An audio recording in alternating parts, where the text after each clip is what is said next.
Hello बच्चा, NEET की तैयारी के लिए हम आपके लिए नीट की तैयारी सीरीज लेके आए थे जिसने आपकी नीट की प्रिपरेशन को बहुत स्ट्रीमलाइन कर दिया था।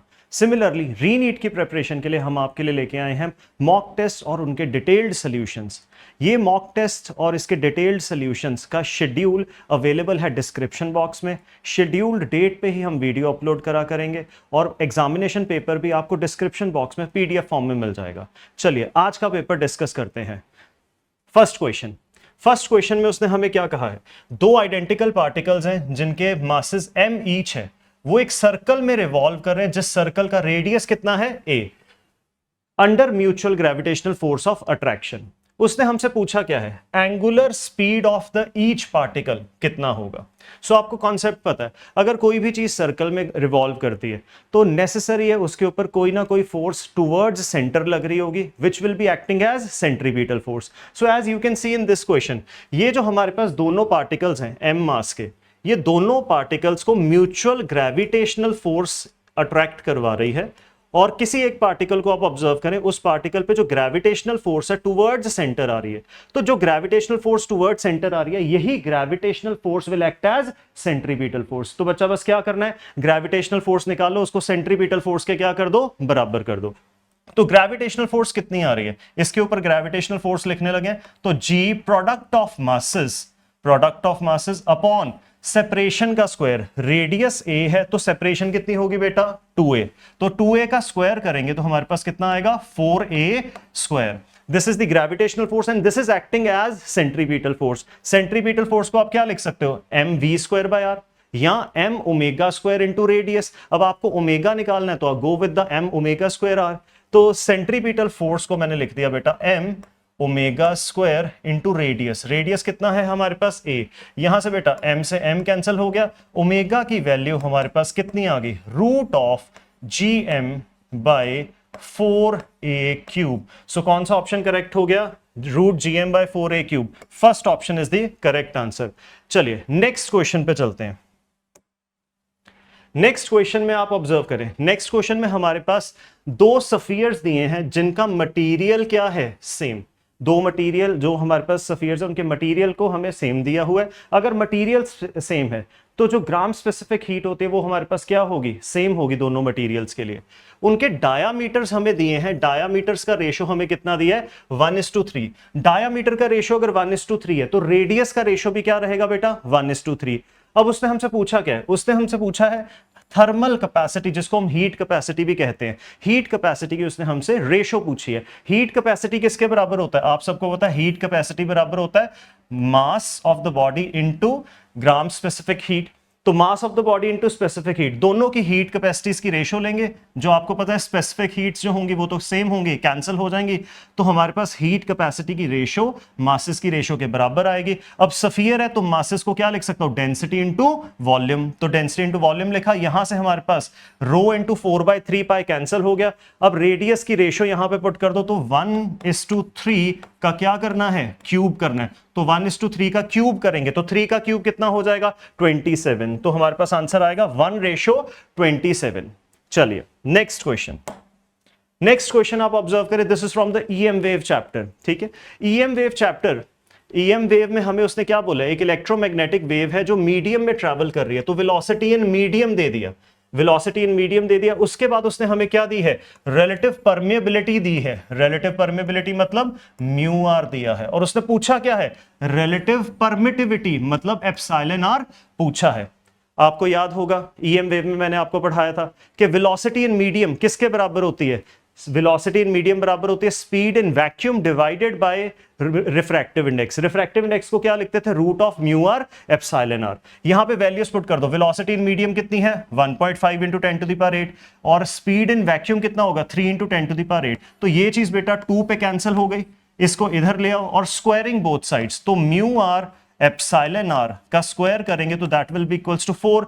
म्यू आर की वैल्यू कितनी दी हुई है आपको, म्यू आर की वैल्यू आपको दी है 3, तो एप्सिलॉन आर, म्यू आर नीचे चले जाएगा तो एप्सिलॉन आर हमारे पास कितना आएगा 4/3। तो 4/3 means 1.33। So this was your third question. Let's move to the fourth question.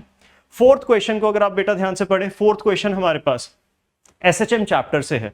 SHM chapter में उसने बोला मैक्सिमम वेलोसिटी कितनी है v0। जल्दी से बताओ मैक्सिमम वेलोसिटी का फॉर्मूला क्या होता था? मैक्सिमम वेलोसिटी इन एसएचएम मीन पोजीशन पे मैक्सिमम होती थी और कितनी होती थी? ए ओमेगा। तो वेलोसिटी मैक्सिमम होती थी मीन पोजीशन पे और कितनी होती थी? ए इंटू ओमेगा। उसका मैग्नीट्यूड लिखा है। उसके बाद उसने हमें क्या दिया है? मैक्सिमम एक्सेलरेशन कितनी है? ए नॉट। एक्सेलरेशन मैक्सिमम कहां पे होती थी? Mean position is the equilibrium position. जितना हम दूर चले जाते थे ऑब्जेक्ट को मीन पोजीशन से लेके, उतना ज्यादा एक्सेलरेशन आती थी, क्योंकि रीस्टोरिंग फोर्स उतनी ज्यादा लगती थी। एक्सेलरेशन मैक्सिमम होती है एक्सट्रीम पोजीशन पे। एक्सेलरेशन का फॉर्मूला होता है minus omega square x. X कितना हो गया एक्सट्रीम पे आए तो? एम्पलीट्यूड के बराबर हो गया। तो जो हमारे पास मैक्सिमम एक्सेलरेशन है उसका मैग्नीट्यूड कितना आएगा? वो आएगा हमारे पास ओमेगा स्क्वायर इंटू ए। अगर इन दोनों को मैं डिवाइड कर दूं तो मेरे पास ए नॉट बाय वी नॉट की वैल्यू कितनी आ गई? ओमेगा। और जैसे ही आपको पता है ओमेगा आ गया मेरे पास, तो टाइम पीरियड निकालना वहां से बहुत इजी है। टाइम पीरियड मेरे पास क्या होगा? 2 पाई बाय ओमेगा। तो यहां पे बेटा ओमेगा को क्या कर दो? सब्स्टिट्यूट कर दो। वी नॉट ऊपर आ जाएगा, ए नॉट नीचे रह जाएगा, तो टाइम पीरियड आएगा 2 पाई बाय ए नॉट, और वी नॉट बेटा कहां चला गया? ऊपर चला गया। तो कौन सा ऑप्शन हो गया हमारे पास? Fourth option is the answer. Let's move to the next question. In next question, what we have, this is from laws of motion and specifically in the friction topic. तो उसने बोला कि हमने एक horizontal force लगाई 24 Newton, किस पे? 5 kg के ब्लॉक पे। उस ब्लॉक को हमने एक रफ सरफेस पे क्या किया हुआ है? प्लेस किया है। तो रफ सरफेस पे हमने प्लेस किया, उसने हमें म्यू एस और म्यू के दे दिया। तो म्यू एस की हेल्प से आपको पता है, म्यू एस और नॉर्मल रिएक्शन की हेल्प से हम क्या निकाल सकते हैं? Limiting friction. और म्यू के इनटू नॉर्मल रिएक्शन की हेल्प से हम क्या निकाल सकते हैं? Kinetic friction. तो सबसे पहले उसने हमसे पूछा है कि if the block moves what will be it's acceleration. तो पहले तो हमें चेक करना पड़ता है बेटा ब्लॉक मूव करेगा कि नहीं करेगा। तो ब्लॉक कब मूव करता है? जब आप ओवरकम कर लेते हो लिमिटिंग फ्रिक्शन को। अप्लाइड फोर्स जब लिमिटिंग फ्रिक्शन को ओवरकम करता है तभी ब्लॉक क्या करेगा? स्लाइडिंग शुरू करेगा। तो हमारे पास ये जो ब्लॉक है इसके ऊपर हमें पहले निकालनी पड़ेगी लिमिटिंग फ्रिक्शन। उसने बोला है हॉरिजॉन्टल सरफेस पे ब्लॉक को रखा है, तो नॉर्मल जो है वो पहले तो किसको बैलेंस करेगा? mg को। तो नॉर्मल mg के बराबर है, मास है बेटा 5, g कितना है? 10। तो मास 5 है, g 10 है, तो नॉर्मल आपके पास कितना आ गया? 50 न्यूटन। लिमिटिंग फ्रिक्शन क्या होता है? म्यू एस इंटू एन होता है लिमिटिंग फ्रिक्शन। तो म्यू एस आपको कितना दिया? 0.45। तो 0.45 इंटू 50, इसको मल्टीप्लाई मैंने ऑलरेडी कर दिया था। लिमिटिंग फ्रिक्शन मेरे पास कितनी आ गई? 22.5। हम कितनी फोर्स अप्लाई कर रहे हैं? We are applying 24 newton. तो बेटा क्या हमने अप्लाइड फोर्स ने लिमिटिंग फ्रिक्शन को ओवरकम किया? Answer is yes. तो इसका मतलब बॉडी क्या करेगी? स्लाइड करेगी। तो ये जो 5 kg का ब्लॉक है, 5 kg का ये जो हमारे पास ब्लॉक है, इसके ऊपर हमने कितनी फोर्स अप्लाई की है? 24 न्यूटन अप्लाई किया है, और ये स्लाइड करेगा। दैट्स वाई इसको फ्रिक्शन जो लगेगी that will B kinetic friction. और काइनेटिक फ्रिक्शन की वैल्यू कितनी होती है? म्यू के इंटू नॉर्मल रिएक्शन। म्यू के कितना है? 0.4। नॉर्मल रिएक्शन कितना है? 50 न्यूटन। हमने नॉर्मल अभी निकाला 50 न्यूटन, तो मेरे पास ये कितना आ गया? 0.4 into 50, this will come out to be 20 newton. तो काइनेटिक फ्रिक्शन कितनी लग रही है पीछे को? 20। अप्लाइड फोर्स कितनी है? 24। तो नेट एक्सेलरेशन राइट की तरफ को आएगी। नेट एक्सेलरेशन हमारे पास कितनी आएगी? नेट फोर्स कितनी है? 24 minus 20, this is the net force upon mass. Net force upon mass क्या होता है? एक्सेलरेशन। तो हमारे पास एक्सेलरेशन कितनी आ गई? 4/5 मीटर पर सेकेंड स्क्वायर। डेसिमल्स में अगर कन्वर्ट कर लो तो this will come out to be 0.8 metre पर सेकेंड स्क्वायर। जल्दी से नेक्स्ट क्वेश्चन पे चलते हैं। नेक्स्ट क्वेश्चन हमारे पास 6th question, again this is from बेटा EM wave chapter. EM wave chapter को ना हम थोड़ा कम प्रायोरिटी देते हैं पढ़ते टाइम, तो इसको आपने ना एनसीईआरटी की बहुत प्रॉपरली रीड करनी है, ठीक है। नोट्स जो हमने आपको क्लासेस में लिखवाए हैं, आपने उनको नोट्स को अच्छे से क्या करना है? रिवाइज करना है। और ये चैप्टर में काफी कम क्वेश्चंस आप लोगों ने बाकी चैप्टर्स के कंपैरेटिवली कम क्वेश्चंस प्रैक्टिस किए होते हैं, तो इसमें हमारे को याद नहीं रहता इतना, तो इसकी एक बार क्विक रिवीजन जरूर लेके जाना नीट रीनीट के एग्जाम से पहले। हमें उसने क्या कहा है? Match the column. उसने हमें microwave, gamma rays, radio waves, X rays के बारे में बात की हुई है। तो आपको पता है गामा रेज जो होती हैं, गामा पार्टिकल्स, ये तो रेडियो एक्टिविटी में हमने देखा था अल्फा बीटा गामा डिके। तो गामा पार्टिकल्स ये किसके साथ मैच करेगा? Gamma particles will match with the radio active decay of the nucleus, क्योंकि गामा पार्टिकल्स हमारे पास तभी एमिट होते हैं। उसके बाद बेटा जो माइक्रोवेव होता है, ठीक है, तो माइक्रोवेव मैंने किसके साथ यहां पे लिंक होगा? माइक्रोवेव लिंक होगा मैग्नेट्रॉन के साथ, ठीक है। तो बेसिकली माइक्रोवेव्स जो होते हैं, मैंने यहां पे मेंशन कर दिया, microwaves are commonly produced in magnetron, और ये हम मैग्नेट्रॉन यूज करते हैं इन, या जो आपके पास घर में ओवन्स होते हैं या माइक्रोवेव्स होते हैं तो उसके अंदर मैग्नेट्रॉन यूज करते हैं। तो microwaves are commonly produced in the magnetron. उसके बाद बेटा थर्ड देखिए, रेडियो वेव्स। जो रेडियो वेव्स होते हैं, रेडियो वेव्स आपको पता है कम्युनिकेशन के लिए हम बहुत ज्यादा यूज करते हैं। आज अभी तो हम सैटेलाइट कम्युनिकेशन ज्यादा यूज करते हैं। आज से अगर आप 25 इयर्स बैक चले तो ज्यादा प्रोमिनेंटली हम रेडियो सिग्नल्स के थ्रू ट्रांसमिशन करते थे। तो एंटीनास लगे होते थे घर में, तो उनके थ्रू हम सारा ट्रांसमिशन करते थे, वो रेडियो वेव्स होती थी। तो रेडियो वेव्स हमारे पास कैसे प्रोड्यूस एमिट होती हैं? तो radio waves emits when electrons oscillating in the transmitting antenna. तो एंटीना में जब ऑसिलेट करते हैं इलेक्ट्रॉन, तो ऑसिलेट करेगा तो एक्सेलरेट करेगा, तो हमारे पास एक्सेलरेट और डी एक्सेलरेशन ऑफ इलेक्ट्रॉन होगा, मतलब वो ऑसिलेट करेगा। तो उस टाइम पे हमारे पास क्या होंगी? रेडियो वेव्स एमिट होंगी ट्रांसमिशन एंटीना से। तो हमारे पास radio waves is matched with the second option. तो बचा क्या? X ray. X ray will be matched with the third option. X rays कब प्रोड्यूस होती थी? एक्सरेज प्रोड्यूस होती थी when a fast moving electron collides with the target nucleus और nucleus of the target atom. तो जब टारगेट न्यूक्लियस के ऊपर जाके वो हिट करता था तो उसकी सडन रिटार्डेशन होती थी, ब्रेकिंग होती थी। उस ब्रेकिंग प्रोसेस को हम ये कहते हैं ब्रेमस्ट्रैंग प्रोसेस। तो जो ब्रेकिंग प्रोसेस है उसको ये नाम दिया गया था, ठीक है। तो हमारे पास एक्सरेज किसके साथ लिंक होगी? थर्ड ऑप्शन के साथ। तो हमारे पास आंसर क्या हो गया करेक्ट? First option. चलिए next, let's move to the next question. Next question में this is again from waves chapter, और इसमें बल्क मॉडुलस भी इंक्लूडेड है। वेव्स चैप्टर में आपने पढ़ा था, हमें क्या दिया है? लिक्विड दिया है जिसकी डेंसिटी दे दी। तो लिक्विड की डेंसिटी दी हुई है, लॉन्गिट्यूडनल वेव है और उसकी फ्रीक्वेंसी दे दी, फ्रीक्वेंसी दे दी, डेंसिटी दे दी और वेवलेंथ दे दी। तो बेटा वेवलेंथ और फ्रीक्वेंसी से क्या निकल जाएगा? v is equals to F lambda. तो v velocity of the wave निकल जाएगी। तो वेव की वेलोसिटी मैंने निकाल दी, फ्रीक्वेंसी थी 250 हर्ट्ज और लेमडा हमारे पास कितना था? 8। तो हमारे पास कितना आ गया? 2000 आ गया वेव वेलोसिटी। अब लॉन्गिट्यूडनल वेव की वेलोसिटी आपने पढ़ी होगी, लॉन्गिट्यूडनल वेव की वेलोसिटी जो आपने वेव चैप्टर में पढ़ी होगी वो पढ़ी थी v is equals to root B by rho, root bulk modulus upon rho. तो यहां से बल्क मॉडुलस कितना आ गया? Rho into V square, squaring both side किया, रो इस तरफ ले आए। रो की वैल्यू, रो की हमारे पास वैल्यू कितनी है? 900, और वी की वैल्यू हमारे पास कितनी है? 2000। तो यहां पे हमारे पास बेटा 4 का फैक्टर आएगा, यहां पे हमारे पास 9 का फैक्टर है, तो 9 इंटू 4 36 होगा। पावर्स को आप चेक कर सकते हैं, तो हमारे पास अल्टीमेटली आंसर आएगा 3.6 into 10 to the power 9। Let's move to the next question, 8th question. 8th question हमें क्या दिया है? उसने हमें बोला है कि V is the gravitational potential due to a sphere of uniform density. तो एक सॉलिड सफियर हो गया। अगर उसने बोला यूनिफॉर्म डेंसिटी तो सॉलिड सफियर हो गया। आपको याद होगा कि सॉलिड सफियर में हमने पढ़ा था कि जो सेंटर पे पोटेंशियल होता है, जो हमारे पास सेंटर पे पोटेंशियल होता है, सेंटर पे जो पोटेंशियल होता है वो 3/2 times potential on the surface होता है। ये सॉलिड सफियर के लिए वैलिड बात है, शेल के लिए नहीं। तो शेल में तो सरफेस और इनसाइड द शेल हर जगह क्या होता है? सेम होता है। जो सॉलिड सफियर होता है यूनिफॉर्म डेंसिटी वाला, उसके सेंटर पे पोटेंशियल होता है 3/2 times potential on the surface. अब उसने हमें क्या दिया बेटा? बहुत इजी क्वेश्चन था, पोटेंशियल ऑन द सरफेस दिया, इससे हमारे पास क्या निकल गया? Potential at the centre. तो ऑप्शन कौन सा करेक्ट हो गया? हमारे पास option number 3 is the correct answer. Next question, next question, for a system to be in equilibrium.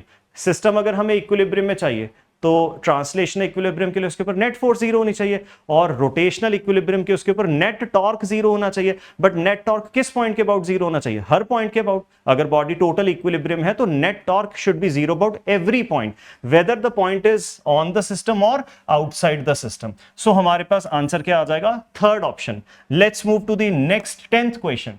10th question is a interesting question. 10th question में उसने हमें क्या कहा है? एक LR सीरीज सर्किट है। जैसे ही LR सीरीज सर्किट आया तो मेरे माइंड में इंपेडेंस LCR सर्किट की आई। LCR सर्किट की इंपेडेंस होती थी root of XL minus XC का स्क्वायर प्लस R स्क्वायर और होल का रूट। अब आपको पता है LR में कैपेसिटर तो लगा नहीं, तो इंपेडेंस क्या होगी? XL, XC है नहीं, तो XL square plus R square का रूट। तो सबसे पहले तो मैंने यहां पे LR सर्किट जैसे ही पढ़ा, मैंने इंपेडेंस बता दिया आपको। इंपेडेंस क्या आएगी? XL स्क्वायर प्लस रेजिस्टेंस का स्क्वायर। इसके बाद ये LR सर्किट के साथ हमने एक AC सोर्स लगाया। ऐसा AC सोर्स जिसका हमें पहले ओमेगा कितना दिया है, ओमेगा हमें दिया हुआ है 1000, इनिशियली ओमेगा हमें कितना दिया है 1000, उसके बाद आपको पता है ओमेगा दिया है, ठीक है, उसके बाद उसने दिया है कि पावर फैक्टर आएगा 1/√2, और उसके बाद उसने क्या किया कि जो source of the AC source है उसको क्या कर दिया, चेंज कर दिया। जैसे ही एसी सोर्स को उसने चेंज किया, यहां पे उसने ओमेगा को भी चेंज कर दिया, ठीक है, जैसे ही उसने ओमेगा को चेंज किया तो ओमेगा हमारे पास उसने कितना ले लिया यहां पे 2000। तो आपको याद होगा रेजिस्टेंस तो सोर्स की फ्रीक्वेंसी पे डिपेंड नहीं करती थी, resistance of the resistor constant रहती थी, बट जो हमारे पास इंडक्टर और कैपेसिटर होता था, इंडक्टर और कैपेसिटर की जो ऑपोजिशन होती है एक्सएल एंड एक्सी, वो डिपेंड करती थी कितनी फ्रीक्वेंसी आपने अप्लाई की हुई है सोर्स के थ्रू। तो एक्सएल आपको याद होगा, एक्सएल किसके बराबर होता था, एक्सएल बराबर होता था हमारे पास, XL was equals to omega into L, XL बराबर होता था ओमेगा इनटू एल। तो आप ओमेगा चेंज कर रहे हो तो सर्किट में एक्सएल क्या करेगा, चेंज करेगा। तो ऐसे करते पहले फर्स्ट पार्ट इसका करते हैं, जो हमें उसने पहले इनिशियल वोल्टेज दिया उसके हिसाब से क्वेश्चन को स्टार्ट करते हैं। तो इनिशियली उसने बोला है कि इतनी वोल्टेज हमने अप्लाई की है और पावर फैक्टर हमारे पास कितना है 1/√2। पावर फैक्टर क्या होता था बेटा, cos फाई, पावर फैक्टर क्या होता था, cos फाई। अब cos फाई की वैल्यू उसने 1/√2 दी है, तो बताओ cos फाई 1/√2 आया तो फाई कितना आया, फाई हमारे पास आ गया 45 डिग्री, तो फाई 45 डिग्री आया। अब यहां से मैंने क्या किया, इनिशियली उसने 1000 फ्रीक्वेंसी रखी हुई है, 1000 फ्रीक्वेंसी रखी हुई है, तो हमारे पास उस टाइम पे tan फाई को मैंने निकाला। tan फाई आपको याद होगा एलसीआर सीरीज सर्किट में tan फाई आपने पढ़ा था, tan फाई होता था XL minus XC upon R। अब आपको पता है LR सर्किट में कैपेसिटर लगा नहीं तो XC हटा दो तो tan फाई आएगा XL/R। तो इनिशियली tan फाई इनिशियल वाला जब वोल्टेज लगाई है तो फाई कितना था 45, tan 45 इज XL/R। तो जो इनिशियल एक्सेल है tan फाई tan 45 1 हो गया, तो एक्सेल इज इक्वल्स टू कितना आ गया R। तो इनिशियली जो एक्सेल है वो R के बराबर है। एक्सेल को आप क्या लिख सकते हो, एक्सेल को आप लिख सकते हो ओमेगा 1 इंटू एल, एक्सेल को आप क्या लिख सकते हो ओमेगा 1 इंटू एल। तो रेजिस्टेंस जो है वो मैंने बताया एक्सेल के बराबर है। कौन से एक्सेल के बराबर, जो इनिशियल वोल्टेज के कॉरेस्पॉन्डिंग एक्सेल है, तो रेजिस्टेंस उस एक्सेल के बराबर है। अब फ्रीक्वेंसी चेंज करोगे तो एक्सेल चेंज हो जाएगा, बट आपके पास रेजिस्टेंस चेंज नहीं होगी। अब इसने आगे हमें क्या कहा, इसने कहा सोर्स को चेंज कर दिया हमने, तो फ्रीक्वेंसी चेंज की सोर्स की, तो न्यू पावर फैक्टर उसने हमसे पूछा है, ठीक है जी, न्यू पावर फैक्टर पूछा है। अब जो पावर फैक्टर का फॉर्मूला होता है, पावर फैक्टर का जो फॉर्मूला होता है वो हमारे पास होता है R/Z। अब आपके पास जो R है, ठीक है, वो तो पहले वाले R के बराबर ही रहा होगा, बट अब जो Z है, Z आपको पता है किसके बराबर लिखना है, अब वाला एक्सेल प्लस R का स्क्वायर। अब हमारे पास जो ओरिजिनली R है उस R को मैंने क्या लिखा बेटा, ओमेगा 1L, उस R को मैंने लिखा ओमेगा 1L। और जो अब एक्सेल आएगा फाइनली, जो फाइनल वोल्टेज लगाई है उस पे जो एक्सेल आएगा उसको मैं क्या लिखूंगा, ओमेगा 2 इंटू एल, उसको मैं लिखूंगा ओमेगा 2 इंटू एल। और रेजिस्टेंस को अगेन मैंने क्या लिखा, ओमेगा 1 इंटू एल। यहां से आप बेटा एल को कॉमन लेंगे, एल बाहर आएगा, ऊपर वाले एल से कटेगा, ओमेगा 1 कितना पुट कर दो 1000, ओमेगा 1 और ओमेगा 2, ओमेगा 1 यहां पे 1000 पुट करो, ओमेगा 2 यहां पे क्या पुट करो 2000 पुट करो, और इसको क्या कर लो बेटा आप सॉल्व कर लो। तो आपके पास cos फाई की वैल्यू आपके पास आएगी 1/√5।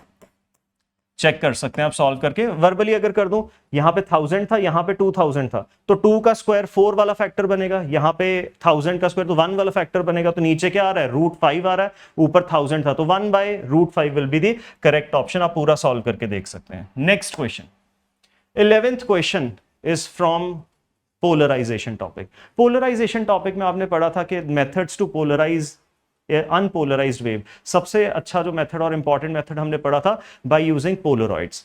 तो पोलरॉइड्स को यूज करके हम पोलराइजेशन करते थे। तो ये एक अनपोलराइज्ड लाइट है जिसकी इंटेंसिटी लेट से क्या थी I0। इस अनपोलराइज्ड लाइट को मैंने पोलराइजर 1 में से पास किया, तो आपको पता है ये उसकी ट्रांसमिशन एक्सिस है। तो अनपोलराइज्ड लाइट को पोलराइजर 1 में से जब पास किया तो वो पोलराइज होके निकलेगी। पोलराइज होके जब निकलेगी तो इलेक्ट्रिक फील्ड का ऑसिलेशन किसके अलोंग बचता है, इलेक्ट्रिक फील्ड का ऑसिलेशन बचता है अलोंग द ट्रांसमिशन एक्सिस। तो मैंने ये इलेक्ट्रिक फील्ड का ऑसिलेशन बचा लिया। अनपोलराइज लाइट को जब पोलराइजर पोलराइज करता है तब मेलिस लॉ नहीं लगाना, तब आपने क्या करना होता है, इंटेंसिटी हाफ करनी होती है। अनपोलराइज लाइट को जब पोलराइजर से पास करते हैं तो इंटेंसिटी हाफ करते हैं। तो इसकी इंटेंसिटी, ये जो पोलराइज्ड लाइट है इसकी इंटेंसिटी क्या होगी, ये पोलराइज्ड लाइट है इसकी इंटेंसिटी होगी I0/2।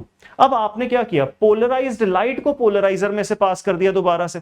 तो पोलराइज्ड लाइट को जब आप पोलराइजर में से पास करते हो तो इलेक्ट्रिक फील्ड का oscillation along the transmission axis पास होगा, perpendicular to the transmission axis क्या हो जाएगा, ब्लॉक हो जाएगा। क्यों perpendicular to the transmission axis वाला ऑसिलेशन ब्लॉक होता है, क्योंकि perpendicular to the transmission axis polariser के जो मटेरियल के एटम्स का अलाइनमेंट होता है, तो वो उस एनर्जी को क्या कर लेते हैं, एब्जॉर्ब कर लेते हैं। तो हमारे पास इस पोलराइज लाइट का यहां पे जो ऑसिलेशन आगे एग्जिट करेगा तो वो ये वाला करेगा। इसकी इंटेंसिटी कितनी होती थी, इसको बोलते थे मेलिस लॉ। यहां से यहां तक जब हम लगा रहे हैं ये मेलिस लॉ लगाएंगे, क्योंकि मेलिस लॉ कब लगाना है, जब पोलराइज्ड लाइट को पोलराइजर में से पास करेंगे तो आफ्टर दैट जो पोलराइज लाइट आएगी ट्रांसमिट होके उसकी इंटेंसिटी निकालने के लिए हम क्या लगाते हैं, मेलिस लॉ। तो यहां पे नीचे लिख देता हूं, इंटेंसिटी आई डैश हमारे पास कितनी आएगी, आई डैश आएगा intensity of the polarised light, intensity of the polarised light into cos square theta. Theta जहां पे हमारे पास क्या है, थीटा हमारे पास ये वाला एंगल है ट्रांसमिशन एक्सिस और इलेक्ट्रिक फील्ड के, इसकी इलेक्ट्रिक फील्ड के ऑसिलेशन के बीच में।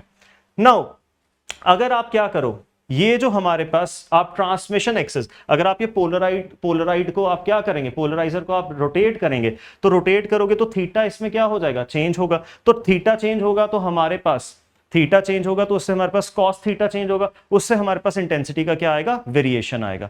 तो थीटा को आप 0 से बढ़ाना शुरू कर रहे हैं, तो अगर आप थीटा 0 रखेंगे कॉस 0 क्या हो जाएगा 1, उसका स्क्वायर भी क्या हो जाएगा 1। तो इंटेंसिटी सबसे पहले क्या आएगी, मैक्सिमम आएगी। उसके बाद जैसे जैसे आप थीटा बढ़ाते जाएंगे, थीटा को आप बढ़ाते जाएंगे तो आपको पता है थीटा के बढ़ने से कॉस थीटा क्या होता जाएगा, कम होता जाएगा। तो इंटेंसिटी डिक्रीज होगी, जैसे ये ग्राफ कह रहा है इंक्रीज होकर डिक्रीज होगी, थीटा के बढ़ने से कह रहे हैं इंक्रीज होगी, ये कह रहे हैं डिक्रीज होगी, और ये वाला ऑप्शन क्या कह रहा है, डिक्रीज होगी।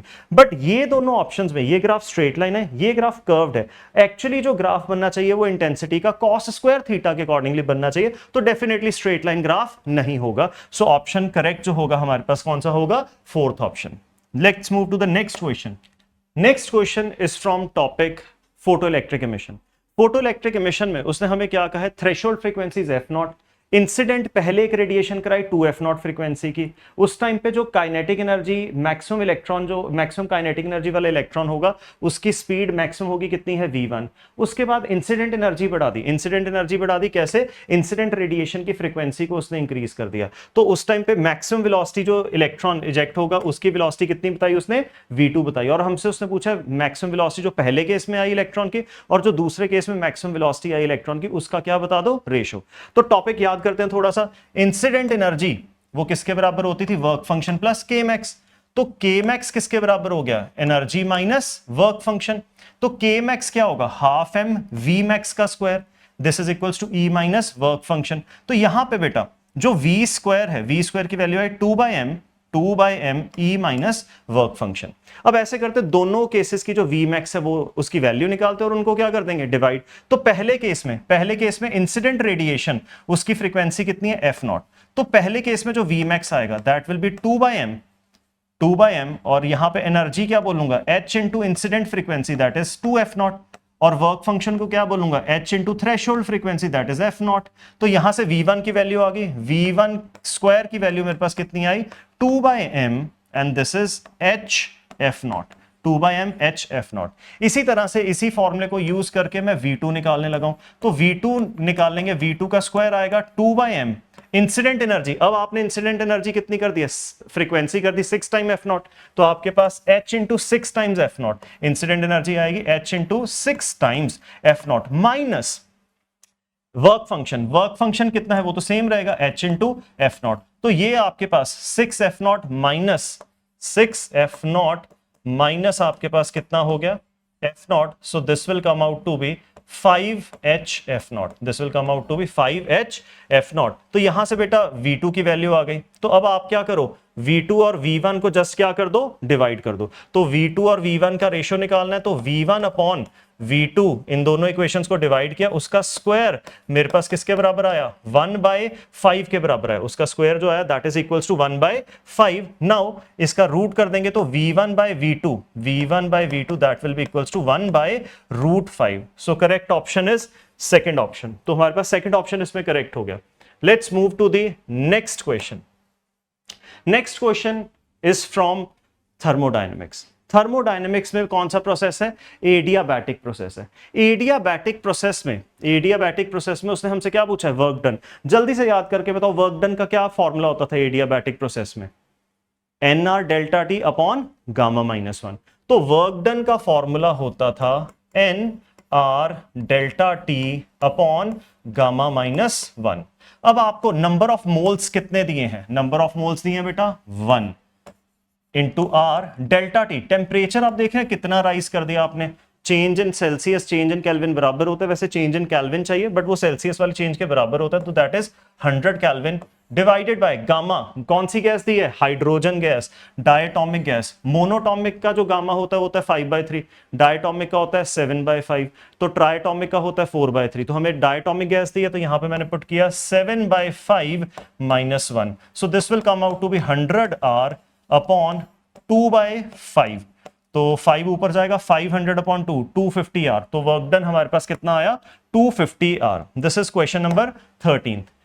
नेक्स्ट क्वेश्चन पे चलते हैं। This is question number 14th question में उसने हमें क्या बोला है कि दो रॉड्स को हमने ज्वाइन किया L और 2L लेंथ की, और उनके जो लीनियर एक्सपेंशन के कोफिशिएंट्स हैं α1 एंड α2 हमें दिया है alpha and 3α। Then after that उसने क्या किया? इसको हमने कनेक्ट किया so that the equivalent length becomes 3L। तो इसका मतलब उसने L के साथ एक ऐसे L जोड़ा, तभी तो उसने L के साथ ऐसे 2L जोड़ा, तभी तो लेंथ क्या हुई 3L। अगर ऐसे जोड़ता तो लेंथ 3L नहीं होती, तो पैरेलल कॉम्बिनेशन नहीं है। ये कौन सा कॉम्बिनेशन होगा? सीरीज कॉम्बिनेशन होगा। अब मैं आपको जल्दी से इक्विवेलेंट अल्फा निकालने का फॉर्मूला रिवाइज करवा देता हूं। इक्विवेलेंट अल्फा पैरेलल में आता था बेटा α1 resistance of the other rod, α2 into resistance of the first rod upon R1 plus R2, but this is not parallel combination। ये कौन सा कॉम्बिनेशन है? Series combination. इसमें अल्फा इक्विवेलेंट का फॉर्मूला था α1 R1 plus α2 R2 upon R1 plus R2। Now as you remember thermal resistance का formula होता था L/Ka।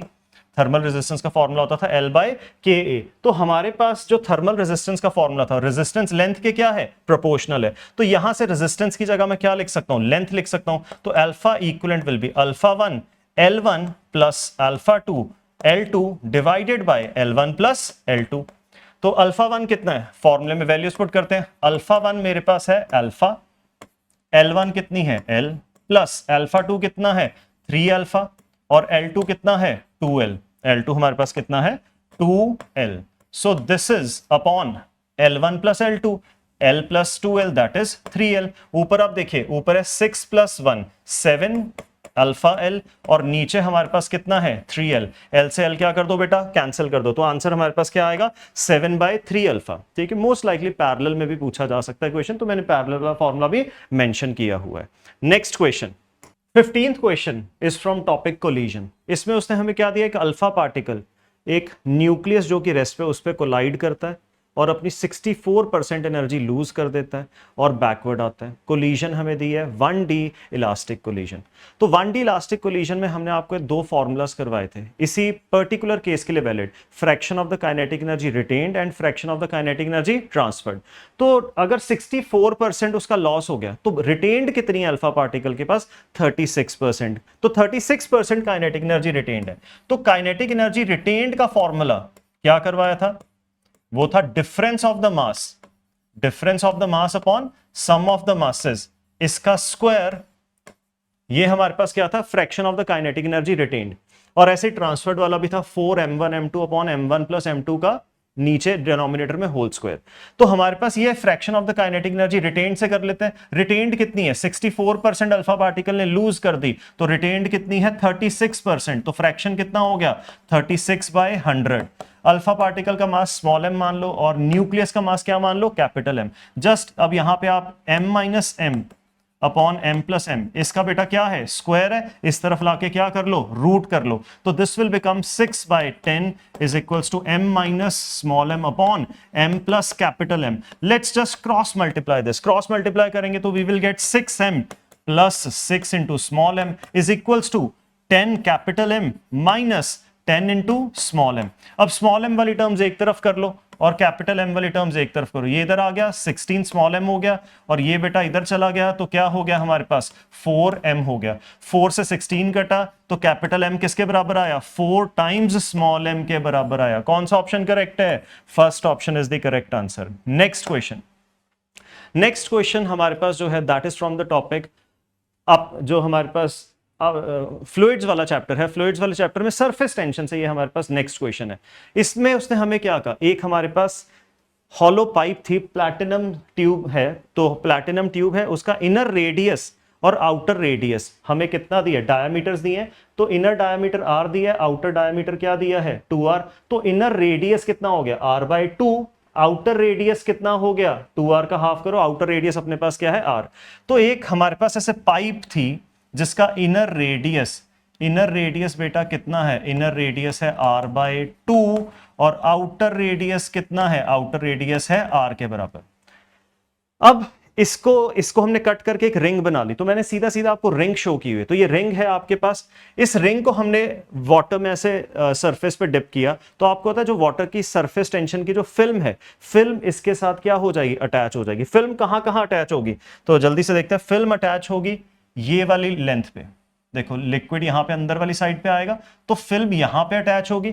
तो ये कितनी लेंथ फिल्म की अटैच होगी, इस डिस्क के साथ अंदर से फिल्म अटैच हो गई और ऐसे ही डिस्क के साथ बाहर से क्या हो गई, फिल्म अटैच हो गई.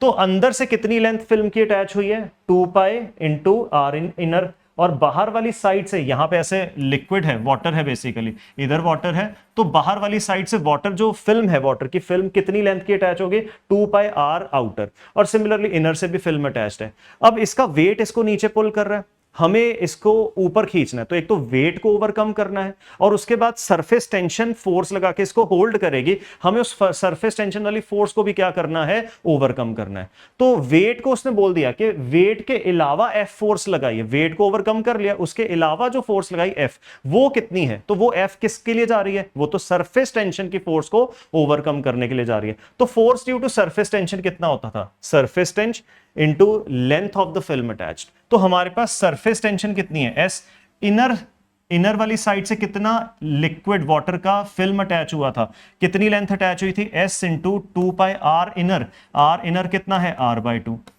तो ये इनर वाली जो यहां पे वाटर की फिल्म थी, उसने इनर वाले जो सरकमफ्रेंस पे फोर्स लगाई, सरफेस टेंशन वाली फिल्म ने जो फोर्स लगाई, प्लस आउटर में भी जो फिल्म है, यहां पे आउटर में भी जो वाटर है, वाटर ने जो इसको फोर्स लगाई, कितनी लगाई होगी, surface tension into 2π outer radius कितना है r.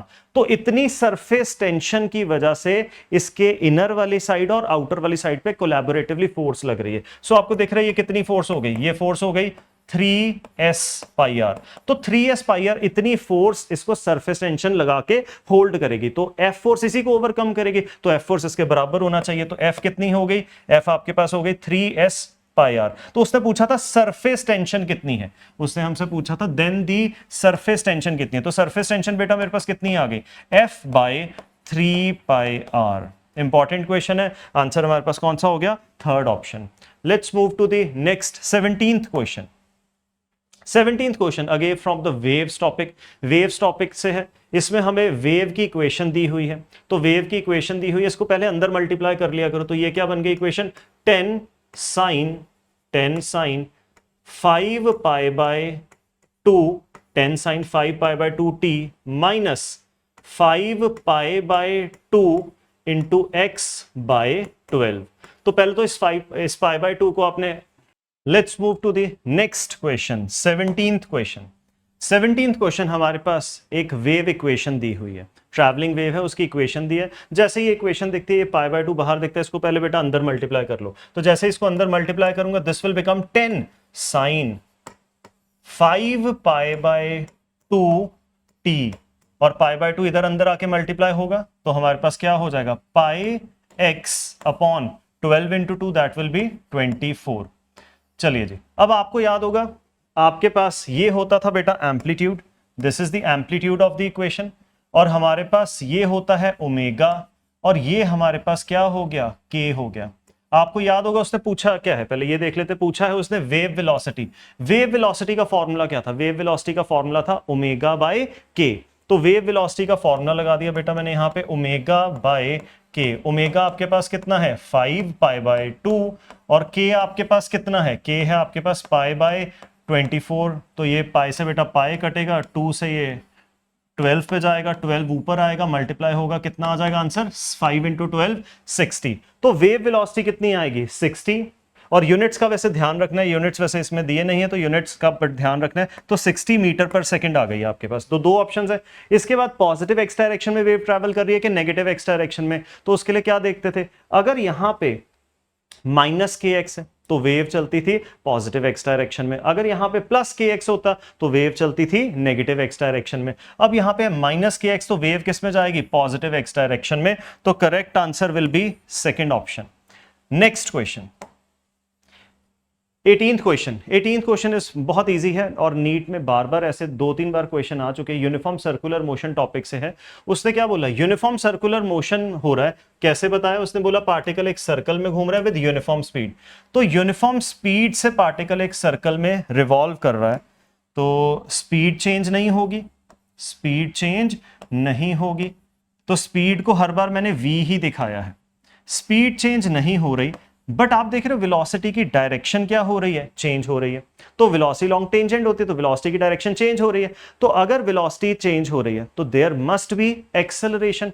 तो स्पीड चेंज नहीं करनी, स्पीड को चेंज करता है सर्कुलर मोशन में टेंजेंशियल एक्सेलरेशन, और वेलोसिटी को, डायरेक्शन को कौन चेंज करता है, सेंट्रीपिटल एक्सेलरेशन। तो इसको एक सेंटर की तरफ को एक्सेलरेशन लग रही होती है, सेंट्रीपिटल एक्सेलरेशन।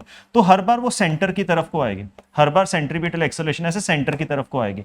अब सेंट्रीपिटल एक्सेलरेशन का फॉर्मूला होता है v स्क्वायर बाय आर, ये उसका मैग्नीट्यूड है। तो स्पीड v तो चेंज हो नहीं रही, तो v स्क्वायर बाय आर नहीं चेंज होगा, तो सेंट्रीपिटल एक्सेलरेशन का मैग्नीट्यूड कांस्टेंट है। बट आप देखिए डायरेक्शन, ये माइनस आई कैप में होगी डायरेक्शन, यहां पे जब बॉडी आई तो माइनस जे कैप में होगी डायरेक्शन। तो हर बार उसकी डायरेक्शन कंटिन्यूअसली क्या कर रही है, चेंज कर रही है। तो वेलोसिटी वेरिएबल है बिकॉज ऑफ डायरेक्शन, तो वेलोसिटी चेंज कर रही है because of change in direction, और एक्सेलरेशन भी चेंज कर रही है because of change in direction. तो both velocity and acceleration changes. Now acceleration का मैग्नीट्यूड कांस्टेंट है, v स्क्वायर बाय आर में v और r दोनों सेम है, तो एक्सेलरेशन का मैग्नीट्यूड कांस्टेंट है, बट एक्सेलरेशन वेरिएबल है। क्यों, क्योंकि एक्सेलरेशन की डायरेक्शन चेंज हो रही है। तो इसको मैं यूनिफॉर्मली एक्सेलरेटेड मोशन नहीं बोलूंगा, uniform circular motion is non uniformly accelerated motion, क्योंकि एक्सेलरेशन क्या है, वेरिएबल है। Let's move to the next question. Next question हमारे पास बेटा डायमेंशनल एनालिसिस है, बहुत इजी सा क्वेश्चन है, तो let's do it quickly. Dimensional analysis है, वेलोसिटी की पावर x दी है, प्रेशर की पावर 3/2 दी हुई है, और डेंसिटी की पावर -3/2 दी है। तो यहां पे उसने x की वैल्यू हमसे पूछी है, तो प्रेशर की पावर 3/2, डेंसिटी की पावर -3/2।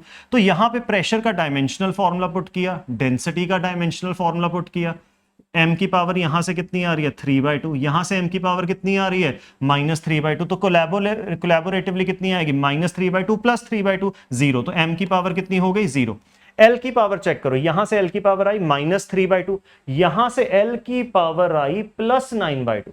तो +9/2 आई, -3/2 और +9/2। अगर इसको l की पावर को सॉल्व करें तो 2 एलसीएम में आएगा, 9 - 3 6, 6/2 दैट विल बी 3। l की पावर 3 आ गई, और t की पावर आप चेक कर सकते हैं, यहां पे -2 × 3/2, तो 2 कटेगा -3, t की पावर है -3। तो राइट हैंड साइड मैंने सॉल्व की, कहना इसे राइट हैंड साइड आ रही है l t की पावर -1 की पावर 3, l t की पावर -1 और whole to the power 3।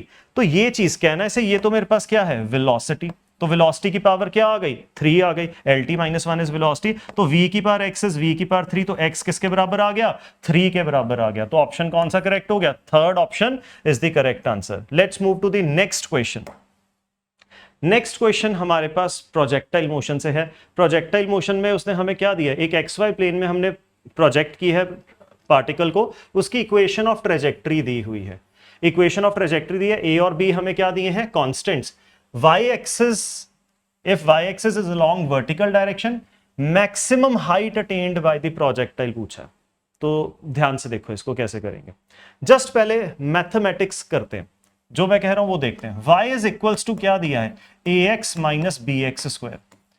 Equation of trajectory में y को मैं क्या पुट करने लगा हूं, 0। जस्ट मैथ्स देख रहे, फिर I link it with the physics. तो y को 0 पुट किया, तो जैसे ही मैंने y को 0 पुट किया तो ये मेरे पास आया ax minus B X square. x को कॉमन किया तो ब्रैकेट में आया a माइनस बी एक्स और दिस इज इक्वल्स टू 0। यहां से क्या आया, यहां से मेरे पास आया या तो x 0 है या x किसके बराबर है, a बाय b के। या तो x 0 है या ये चीज 0 है, ये चीज 0 करूंगा तो x किसके बराबर आएगा, a बाय b। तो ये मैंने मैथ्स की, जस्ट मैंने equation of trajectory, path followed की इक्वेशन होती है, उसमें y को 0 पुट किया, y को 0 पुट करके मेरे पास दो वैल्यूज ऑफ x आई, मतलब इन दोनों x कोऑर्डिनेट्स पे y की वैल्यू क्या है, 0। अब इक्वेशन ऑफ ट्रेजेक्ट्री को याद करते हैं, ठीक है। जैसे ये मेरे पास एक पार्टिकल को जब मैंने प्रोजेक्ट किया, जब इसको प्रोजेक्ट करते थे तो जो पाथ फॉलो हुआ उसकी इक्वेशन को इक्वेशन ऑफ ट्रेजेक्ट्री कहते थे। और y और x क्या होता था, ठीक है, जैसे आप इसमें x होता था यहां से कोई भी हॉरिजॉन्टल डिस्टेंस, और उस हॉरिजॉन्टल डिस्टेंस को यहां पे इक्वेशन में जब पुट करोगे तो y क्या आती थी, y आती थी जब इतने x डिस्टेंस पे आओ तो प्रोजेक्टाइल यहां पे होगा, तो प्रोजेक्टाइल की वर्टिकल हाइट देता था इक्वेशन ऑफ ट्रेजेक्ट्री। फिर से सुनिए कि इक्वेशन ऑफ ट्रेजेक्ट्री में हम एक गिवन हॉरिजॉन्टल डिस्टेंस, कितना भी गिवन हॉरिजॉन्टल डिस्टेंस जब पुट करते थे तो y की वैल्यू आती थी। वो y की वैल्यू क्या होती थी कि उस गिवन हॉरिजॉन्टल डिस्टेंस पे प्रोजेक्टाइल की हाइट अबव द ग्राउंड कितनी है, तो y was the height at a distance x in the horizontal direction. अब यहां पे हमने क्वेश्चन में क्या किया, y को 0 पुट कर दिया, तो हमने y को 0 पुट किया, मैथ्स ने बताया कि 2x पे y क्या है, 0। मतलब दो ऐसी हॉरिजॉन्टल x की वैल्यूज आएंगी जिस पे y की वैल्यू क्या है, 0, मतलब हाइट ऑफ द प्रोजेक्टाइल क्या है, 0। आप डायग्राम देख के बता सकते हो कहां कहां पे आपको हाइट ऑफ द प्रोजेक्टाइल 0 दिख रही है। एक तो इनिशियल पॉइंट ऑफ प्रोजेक्शन पे 0 दिख रही है, और दूसरा आपको कहां पे दिख रही है, पॉइंट ऑफ लैंडिंग पे 0 दिख रही है। तो ये फिजिक्स थी कि आपको डायग्रामेटिकली दिख रहा है कि पॉइंट ऑफ प्रोजेक्शन पे भी y की वैल्यू 0 है और पॉइंट ऑफ लैंडिंग पे भी y की वैल्यू क्या है, 0। तो y की वैल्यू दो जगह पे 0 आनी चाहिए थी हमारी फिजिक्स के अकॉर्डिंगली। मैथ्स भी बता रहा है कि y की वैल्यू 2x के कॉरस्पॉन्डिंगली क्या आएगी, 0। तो इसका मतलब ये जो दोनों x हैं उसने हमें दोनों x से क्या दे दिए, दोनों x से उसने पॉइंट ऑफ प्रोजेक्शन और पॉइंट ऑफ लैंडिंग दे दिया। तो प्रोजेक्टाइल का आपको मिल गया बेटा, point of projection x is equals to 0 पे है और point of landing is x is equals to a by b पे है। तो रेंज क्या होगा, रेंज हॉरिजॉन्टल रेंज कितना होगा, दैट विल बी x ये वाला माइनस x ये वाला। तो आपके पास रेंज कितनी आ गई, a बाई बी माइनस 0, तो that is a by B. ठीक है, इसके बाद हमसे रेंज नहीं पूछी, उसने हमसे क्या पूछा है, उसने हमसे पूछा है h मैक्स। तो देखो अब ध्यान से, अगर अभी जो मैंने आपको समझाया आप सोचे साथ साथ, अगर x की वैल्यू r बाई 2 पे चले जाऊं, अगर x की वैल्यू r बाई 2 पे चले जाऊं तो प्रोजेक्टाइल बेटा यहां पे टॉप पे होगा, तो y किसके बराबर आना चाहिए, तो आप कहोगे y बराबर आना चाहिए सर h मैक्स के बराबर। बिल्कुल, तो x की वैल्यू r बाई 2 जब मैं इक्वेशन ऑफ ट्रेजेक्ट्री में भरूंगा तो जो y आएगा, y मुझे क्या देगा, h max of the projectile देगा। तो इक्वेशन ऑफ ट्रेजेक्ट्री से, इक्वेशन ऑफ ट्रेजेक्ट्री में मैंने यहां पे x को कितना पुट कर दिया, x को जैसे ही मैंने पुट किया r बाय 2, x को जैसे ही मैंने पुट किया r बाय 2, तो r बाय 2 पुट करते ही y को मैंने फिर क्या पुट कर दिया, y बराबर होगा उस टाइम पे h मैक्स के बराबर। अब रेंज की वैल्यू बेटा जो हमने निकाली है वो पुट कर दो, रेंज की वैल्यू हमने कितनी निकाली है, a बाय b, और यहां भी मैंने a बाय b पुट कर दिया तो a square by B square हो गया, b से ये कटेगा, इसको आप सॉल्व कर सकते हैं तो h मैक्स आपके पास एलसीएम ले लो, h मैक्स आएगा a स्क्वायर बाय 4b। तो आंसर कौन सा करेक्ट हो गया हमारे पास, fourth option. Let's move to the next question. Next question हमारे पास बेटा मोशनल ईएमएफ टॉपिक से है। मोशनल ईएमएफ में हमने क्या पढ़ा था कि अगर कभी भी कोई कंडक्टर मैग्नेटिक फील्ड में मूव कर रहा है, तो मैग्नेटिक फील्ड में मूव करता है तो उसके अंदर क्या डेवलप हो सकता है, मोशनल ईएमएफ। मोशनल ईएमएफ का फॉर्मूला हमने आपको एक लिखवाया था, वो था BV_L इफेक्टिव। BV_L इफेक्टिव में B, V और L इफेक्टिव तीनों जो म्यूचुअली परपेंडिकुलर वाले कंपोनेंट्स होते हैं उनके वो पुट करने हैं। मतलब BV_L इफेक्टिव में आप तीनों परपेंडिकुलर डायरेक्शन वाली वैल्यूज उनकी क्या करोगे, पुट करोगे। तो सबसे पहले देखो B यहां पे किस डायरेक्शन में दिया, Z, वेलोसिटी किस में दी है, y, तो परपेंडिकुलर डायरेक्शन में होगे, तो एल इफेक्टिव अब म्यूचुअली परपेंडिकुलर में लेना है, तो एल इफेक्टिव किस डायरेक्शन में लेना है आपने, एक्स में, क्योंकि बी जेड में है, वेलोसिटी ऑलरेडी वाई में है, तो ये तो परपेंडिकुलर है ही है। एल इफेक्टिव आपको वो इन दोनों के भी क्या चाहिए, म्यूचुअली परपेंडिकुलर, तीनों ही म्यूचुअली परपेंडिकुलर होने चाहिए। तो एल इफेक्टिव आपके पास कौन से वाली आ जाएगी, एल इफेक्टिव आपके पास आ जाएगी ये वाली लेंथ, एल इफेक्टिव आपके पास ये वाली लेंथ आ जाएगी P से T तक डायरेक्ट। तो ये लेंथ कैसे निकालेंगे, आपके पास हर एक रॉड की लेंथ दी है √2, √2, √2 और √2। तो आप यहां पे सबसे पहले तो ये √2 और ये √2, तो आप ये वाली लेंथ निकाल सकते हैं Q से S वाली, ये आपके पास स्क्वायरिंग एंड एडिंग और रूट करोगे पाइथागोरस लगा के, तो आपके पास 2 आ जाएगी। और ये वाली लेंथ कितनी है, √2, ये वाली लेंथ कितनी है, √2, तो आपके पास क्या हो गया 2 प्लस √2 प्लस √2, तो कितना हो गया 2 प्लस ट्वाइस ऑफ द √2। तो मेरे पास एल इफेक्टिव क्या हो गई 2 प्लस 2 √2। अब वेलोसिटी कितनी दी है, वेलोसिटी आप ऑब्जर्व करें 5 मीटर पर सेकंड दी है। मैग्नेटिक फील्ड कितनी दी है 0.5, हाफ टेस्ला, तो मैग्नेटिक फील्ड पुट कर दी half Tesla, velocity 5, L effective put कर दिया, इसको जस्ट बेटा सॉल्व किया, आंसर अप्रोक्सीमेटली हमारे पास कितना आ जाएगा 12 volt. Next question, next question में हमारे पास क्या दिया है, दो डिफरेंट लूप्स दिए हैं बट कंसेंट्रिक है, सेम प्लेन में है। तो दो लूप्स है, सेम प्लेन में है और कंसेंट्रिक है। हमारे पास आउटर लूप में हमने कैसा करंट चलाया, क्लॉकवाइज, और वो करंट बढ़ रहा है। तो आउटर लूप में आप करंट चलाएं बेटा क्लॉकवाइज, तो आउटर लूप में आपने करंट चलाया क्लॉकवाइज, तो curl in the direction of current, magnetic field जो आएगी वो इनवर्ड्स आएगी सेंटर पे।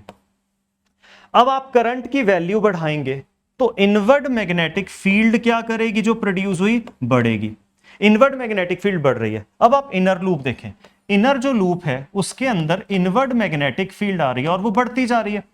तो आपको पता है लेंजिस लॉ के अकॉर्डिंगली हमें करंट की जब डायरेक्शन निकालनी है तो जो कॉज ऑफ प्रोडक्शन है उसको अपोज करना है।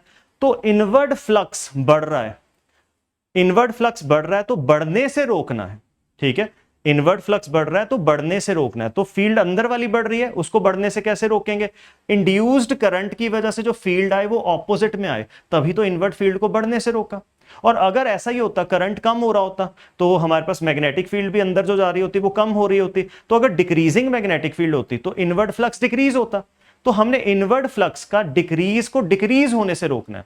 तो याद रखना, इंक्रीज को इंक्रीज होने से रोकना है, डिक्रीज को डिक्रीज होने से रोकना है। तो अगर इनवर्ड फ्लक्स डिक्रीज हो रहा है, उसको डिक्रीज होने से कैसे रखेंगे, रोकेंगे, हम भी इनवर्ड फील्ड इंड्यूस करवाएंगे। तो करंट ऐसे चलाएंगे कि इनवर्ड फील्ड इंड्यूस हो। बट यहां पे क्या हो रहा है, इनवर्ड फ्लक्स बढ़ रहा है, तो बढ़ने को कैसे रोकना है, बढ़ने को आपने रोकना है, यहां पे इनवर्ड फ्लक्स बढ़ रहा है, तो इनवर्ड को बढ़ने से कैसे रोकोगे, आपको इंड्यूस्ड फील्ड आउटवर्ड चाहिए। तो इसके अंदर करंट अगर मैं एंटी क्लॉकवाइज इंड्यूस कराऊं तभी इंड्यूस्ड फील्ड क्या आएगी, आउटवर्ड्स आएगी। तो इसके अंदर जो करंट इंड्यूस होगा इनर लूप के अंदर वो हमारे पास एंटी क्लॉकवाइज होगा ताकि इंड्यूस्ड फील्ड आउटर आए। तो इनर बढ़ती हुई फील्ड को वो इंड्यूस्ड फील्ड बढ़ने से अपोज कर रही है। तो कॉज को क्या करना था, अपोज करना था लेंजिस लॉ के अकॉर्डिंगली। तो answer will be anti clockwise और you can say counter clockwise. Next question, simple सा क्वेश्चन है बेटा, ये आपके पास 3 ब्लॉक्स दिए हैं।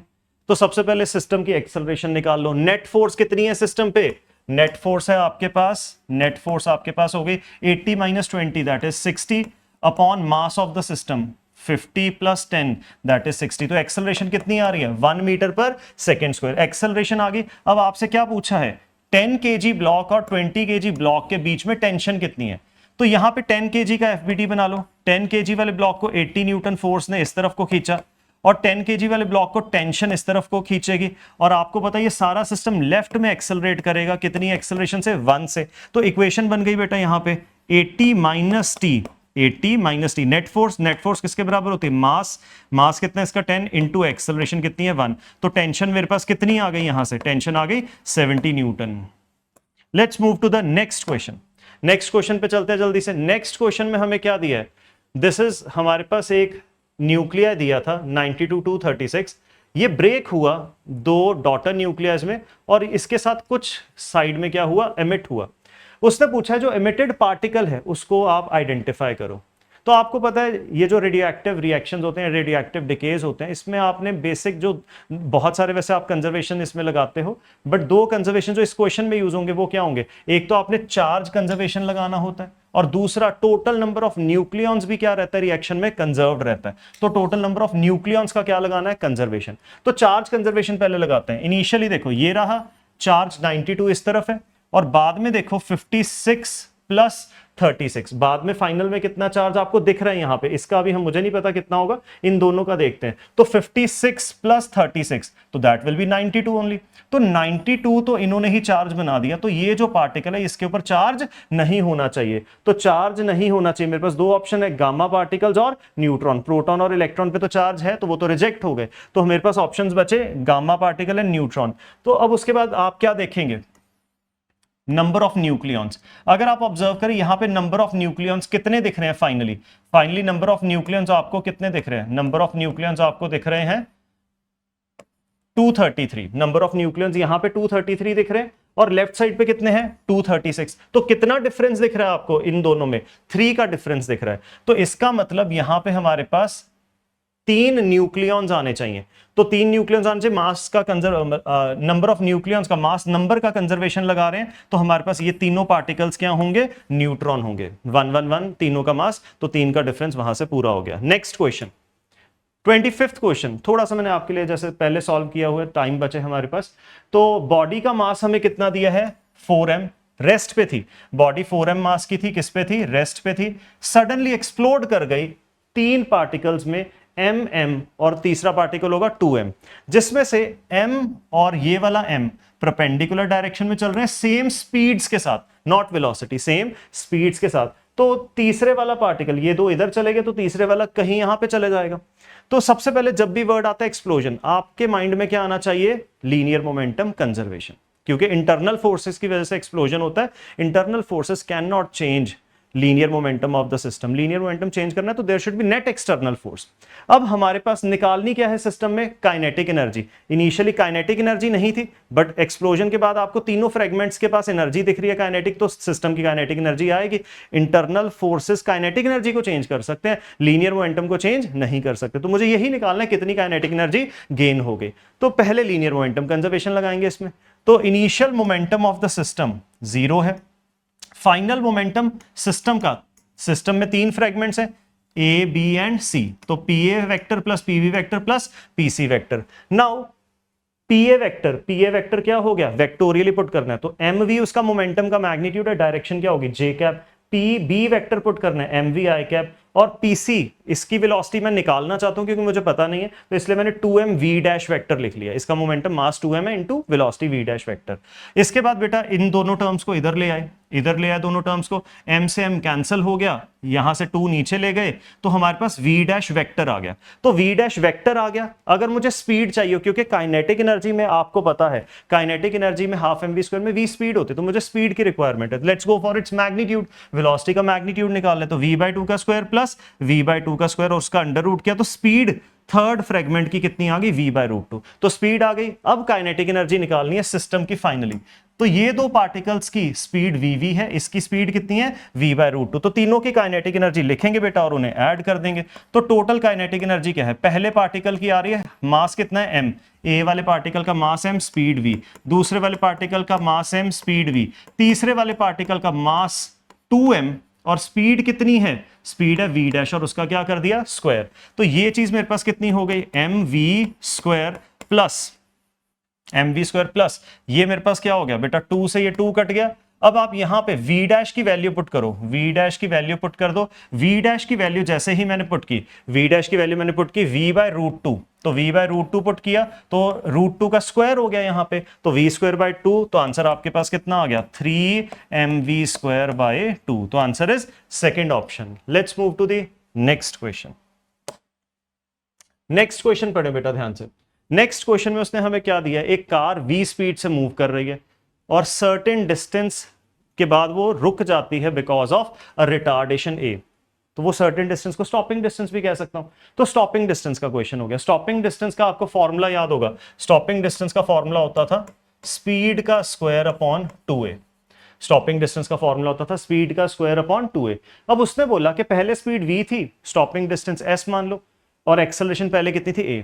उसने बोला स्पीड को हमने बढ़ा के nv कर दिया, स्पीड को n टाइम्स v कर दिया। What must be the retardation, इस बार जो रिटार्डेशन है कितनी होनी चाहिए ताकि स्टॉपिंग डिस्टेंस क्या रहे, सेम रहे। तो ठीक है, तो stopping distance in first case and stopping distance in second case same रखना है। तो बेटा u1 square by 2a1 should be equals to u2 square upon 2a2। u1 कितना है, u1 हमारे पास है v का स्क्वायर अपॉन a1 कितनी है a1 कितनी है a, और u2 कितना है, u2 है n स्क्वायर, nv है तो n square v square upon a2 हमें क्या करना है, निकालना है। v स्क्वायर से v स्क्वायर कटा, यहां से a2 कितना आ गया, a2 आ गया a टाइम्स n स्क्वायर। तो लेट्स सी कौन सा ऑप्शन बन गया, third option. Let's move to the next question. So this is 27th question from semiconductor topic. इसमें आई वर्सेस वी ग्राफ हमें दिया है। ग्राफ को देखते ही आपको देखो याद आ गया होगा कि ये आपके पास जीनर ब्रेकडाउन वोल्टेज है। Zener diode reverse bias state में, जीनर डायोड हेवीली डोप्ड जब होता है रिवर्स बायस स्टेट में, जीनर ब्रेकडाउन वोल्टेज पे जब वो उसका ब्रेकडाउन होता है तो उसके क्रॉस करंट बढ़ता है, बट वोल्टेज क्या रहती है, कांस्टेंट। इसीलिए हम जीनर डायोड को रिवर्स ब्रेकडाउन स्टेट में एज अ वोल्टेज रेगुलेटर क्या करते थे, यूज करते थे। तो ये ग्राफ देख के मुझे पता लग गया कि ये जीनर डायोड है which can be used as voltage regulator. अब इसमें दूसरी ऑप्शन जैसे कोई भी अगर वेरीफाई करनी है तो हमारे पास सोलर सेल है। सोलर सेल का वी ग्राफ ऐसा नहीं था, ठीक है। सोलर सेल के वी ग्राफ में वो वोल्टेज ऑफ ओपन सर्किट और current of the short circuit इस तरह से ग्राफ होता था फोर्थ क्वाड्रेंट में, तो वो वाला ग्राफ होता था। तो ये वो ग्राफ इसके साथ मैच नहीं करा, तो दैट्स वाई हमने इसमें सीधा सीधा देखते ग्राफ हमें पता लग गया था कि this is of the zener diode. ठीक है, नेक्स्ट क्वेश्चन पे चलते हैं। 28th question, which figure shows the correct variation of voltage and current to different intensity of the light जब हमने इंसिडेंट की सेम वेवलेंथ वाली, सेम वेवलेंथ मतलब सेम फ्रीक्वेंसी की हम लाइट को क्या कर रहे हैं, इंसिडेंट। तो एनर्जी ऑफ इंसिडेंट रेडिएशन क्या है, सेम है। Energy of incident radiation same है तो frequency of incident radiation same होगा। आपको याद होगा फ्रीक्वेंसी पे डिपेंड करता था स्टॉपिंग पोटेंशियल, इंटेंसिटी पे डिपेंड नहीं करता था स्टॉपिंग पोटेंशियल। इंटेंसिटी को यहां पे हम नंबर ऑफ फोटॉन्स इंसिडेंट्स के साथ रिलेट कर रहे हैं। तो stopping potential was dependent on frequency of the incident radiation. Frequency of incident radiation क्या है, सेम। तो स्टॉपिंग पोटेंशियल क्या होना चाहिए था, सेम। तो एक ही ऑप्शन है मेरे पास जिसमें स्टॉपिंग पोटेंशियल मेरे को क्या दिखाए हुए हैं, सेम। बाकी सभी ऑप्शन में स्टॉपिंग पोटेंशियल डिफरेंट दिखाए हैं दोनों केसेस के। और उसके बाद I2 बड़ा है तो इंटेंसिटी ज्यादा है। जितनी ज्यादा इंटेंसिटी होगी इंसिडेंट रेडिएशन की उतने ज्यादा इलेक्ट्रॉन्स इजेक्ट होंगे। तो जितने ज्यादा इलेक्ट्रॉन्स इजेक्ट होंगे उतना ही सैचुरेशन स्टेट में ज्यादा इलेक्ट्रॉन्स मूव करेंगे, उतना ही ज्यादा सैचुरेशन करंट होगा। तो सेकंड केस में इंटेंसिटी ज्यादा है तो सेकंड केस में सैचुरेशन करंट भी क्या होगा, ज्यादा होगा। देखो फर्स्ट केस में कम है, सेकंड केस में सैचुरेशन करंट उसने क्या दिखाया, ज्यादा। तो करेक्ट ऑप्शन आप सबको देखी गया कौन सा है, second option. Let's move to the 29th question. 29th question देखिए बेटा, 29th क्वेश्चन में हमें क्या दिया, टेम्परेचर ऑफ द गैस दिया है -50। To what temperature the gas should be heated so that RMS speed becomes 3 times. RMS speed कितनी हो जाए, 3 टाइम्स हो जाए। तो बेटा आरएमएस स्पीड को हमें क्या करना है, 3 टाइम्स करना है, इंक्रीज बाय 3 टाइम्स करना है। तो टोटल तो 4 टाइम्स कर दी। नीट में पिछले साल ये ऐसा ही क्वेश्चन आया था जिसमें उसे बाय 3 टाइम्स किया था, तो बच्चों ने सीधा 3 टाइम्स ही कर दिया था। इंक्रीज बाय 3 टाइम्स मतलब it has become 4 times. RMS speed का फॉर्मूला आपको याद करवा दो। आरएमएस स्पीड का फॉर्मूला होता था √3RT बाय कैपिटल M। अब हमारे पास आरएमएस स्पीड प्रोपोर्शनल किसके आ गई, रूट ऑफ एब्सोल्यूट टेम्परेचर के।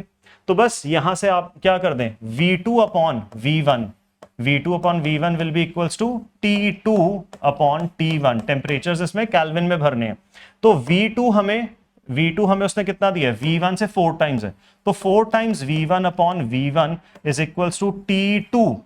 टेम्परेचर 2 मुझे निकालना है, टेम्परेचर 1 कितना है, -50 डिग्री सेल्सियस। केल्विन में भरना है तो 273 प्लस -50 तो दैट विल बी 223। तो 223 केल्विन, यहां पे V1 से V1 कटा, स्क्वायरिंग कर दो तो T2 upon 223 is equals to 16। इसको मल्टीप्लाई कर दो तो I guess this multiplication will come out to be 3568 kelvin. तो ये केल्विन में आया, इसमें से 273 क्या कर दो, माइनस कर दो, तो answer will B 3295 Celsius, 3295 Celsius. This is fourth option. तो ये नीट में ऑलरेडी क्वेश्चन आ चुका है, तो यही वाली गलती हुई थी कि 4 टाइम्स करना था, because it has increased by 3 times. Next question, 30th question, microscope. आपको पता बेटा टेलीस्कोप या माइक्रोस्कोप में से एक टॉपिक का क्वेश्चन आना है, मोस्ट लाइकली हर साल आ रहा है, तो आप इसके फॉर्मूला जरूर अच्छे से पढ़ के जाना, और हर टॉपिक में 3-3 4-4 क्वेश्चन अच्छे वाले आप सॉल्व जरूर करके जाए। या आप जो हमने नीट की तैयारी सीरीज में वीडियो बनाई थी इस टॉपिक के रिगार्डिंग, आप उस वीडियो को रेफर भी कर सकते हैं। तो हमारे पास कंपाउंड माइक्रोस्कोप में मैग्निफिकेशन का फॉर्मूला होता था। कंपाउंड माइक्रोस्कोप में 2 लेंसेज होते थे, ऑब्जेक्टिव एंड आईपीस। तो कंपाउंड माइक्रोस्कोप की मैग्निफिकेशन, एंगुलर मैग्निफिकेशन होता था ऑब्जेक्टिव लेंस की मैग्निफिकेशन इनटू आईपीस की मैग्निफिकेशन। याद करवा दूं, ऑब्जेक्टिव लेंस की लीनियर मैग्निफिकेशन होती थी यहां पे, और आईपीस की क्या होती थी, एंगुलर मैग्निफिकेशन। 2 तरह के विजन होते थे, 2 तरह के विजन होते थे। नॉर्मल विजन जब फाइनल इमेज कहां बन रही थी, इन्फिनिटी पे। स्ट्रेन्ड विजन जब फाइनल इमेज बन रही थी एलडीडीवी पे, least distance of distinct vision पे, which is usually taken as 25 centimetre. तो नॉर्मल विजन में आईपीस की मैग्निफिकेशन सिंपल माइक्रोस्कोप वाले फॉर्मूले लगा दिए। आईपीस जो होता है कंपाउंड माइक्रोस्कोप में, that acts like simple magnifier. तो सिंपल मैग्नीफायर का मैग्निफिकेशन का फॉर्मूला होता था डी बाई यू, और यही नॉर्मल विजन में डी बाई एफ ई होता था, और स्ट्रेन्ड विजन में D by F E plus 1 होता था आई पीस की एंगुलर मैग्निफिकेशन। तो एम ई की वैल्यू मैंने D by F E put कर दी यहां पे, और इधर एम ई की वैल्यू क्या पुट कर दी, D by F E plus 1। तो दोनों फॉर्मुलाज हो गए। अब हमारा देख लेते हैं कौन सा लगने वाला formula. Final images formed at 25 centimetre. कौन सा फॉर्मूला लगेगा बेटा, स्ट्रेन्ड विजन वाला। Very good. तो स्ट्रेन्ड विजन वाला फॉर्मूला लगेगा। तो m is equals to M O D by F E. D कितना है, 25 सेंटीमीटर। आई पीस की कितनी दी है फोकल लेंथ, आई पीस की दी है 2.5 centimetre plus 1, so this is 10 plus 1 11। ये वाली एंगुलर मैग्निफिकेशन नेट दी है 66, तो एम ओ इंटू 11 इंटू 6, तो मैग्निफिकेशन ऑफ ऑब्जेक्टिव लेंस कितनी आ गई, 6 आ गई। तो तैयार रहो, आपके पास इस टॉपिक से कोई एक क्वेश्चन तो यूजुअली पूछा ही जाता है, तो इसके लिए आप प्रिपरेशन जरूर रखना। Next question, thermodynamics. Again from the thermodynamics topic, हमें 3 अलग अलग प्रोसेसेस दिए हैं, आइसोबारिक, आइसोथर्मल एंड एडियाबैटिक। उन तीनों प्रोसेसेस के ग्राफ उसने वैसे मेंशन कर दिए, ऑल्दो हमें याद ही है, ये एडियाबैटिक, ये आइसोबारिक का ग्राफ है, ये हमारे पास आइसोथर्मल, और ज्यादा स्लोप वाला कौन सा होता था, एडियाबैटिक का ग्राफ होता था। तो ये पीवी ग्राफ दिया है। एडियाबैटिक प्रोसेस में हीट एक्सचेंज नहीं होती, तो डेल्टा Q3 तो मेरे पास 0 ही होगा, तो ये तो सबसे कम होगा, डेल्टा Q3 0 होगा, सबसे कम। तो डेल्टा Q3 सबसे कम किस ऑप्शन में है, फर्स्ट ऑप्शन में है। आंसर तो यहीं से क्लियर हो गया, क्योंकि बाकी किसी ऑप्शन में है ही नहीं। इसके बाद डेल्टा Q2, डेल्टा Q2 क्या है, डेल्टा Q2 है जो हमारे पास heat absorbed by the gas in isothermal process. आपको याद करवाएं first law of thermodynamics, first law of thermodynamics ये था, delta Q is delta U plus W. अब आपको पता है आइसोथर्मल प्रोसेस में डेल्टा यू क्या होता है, 0।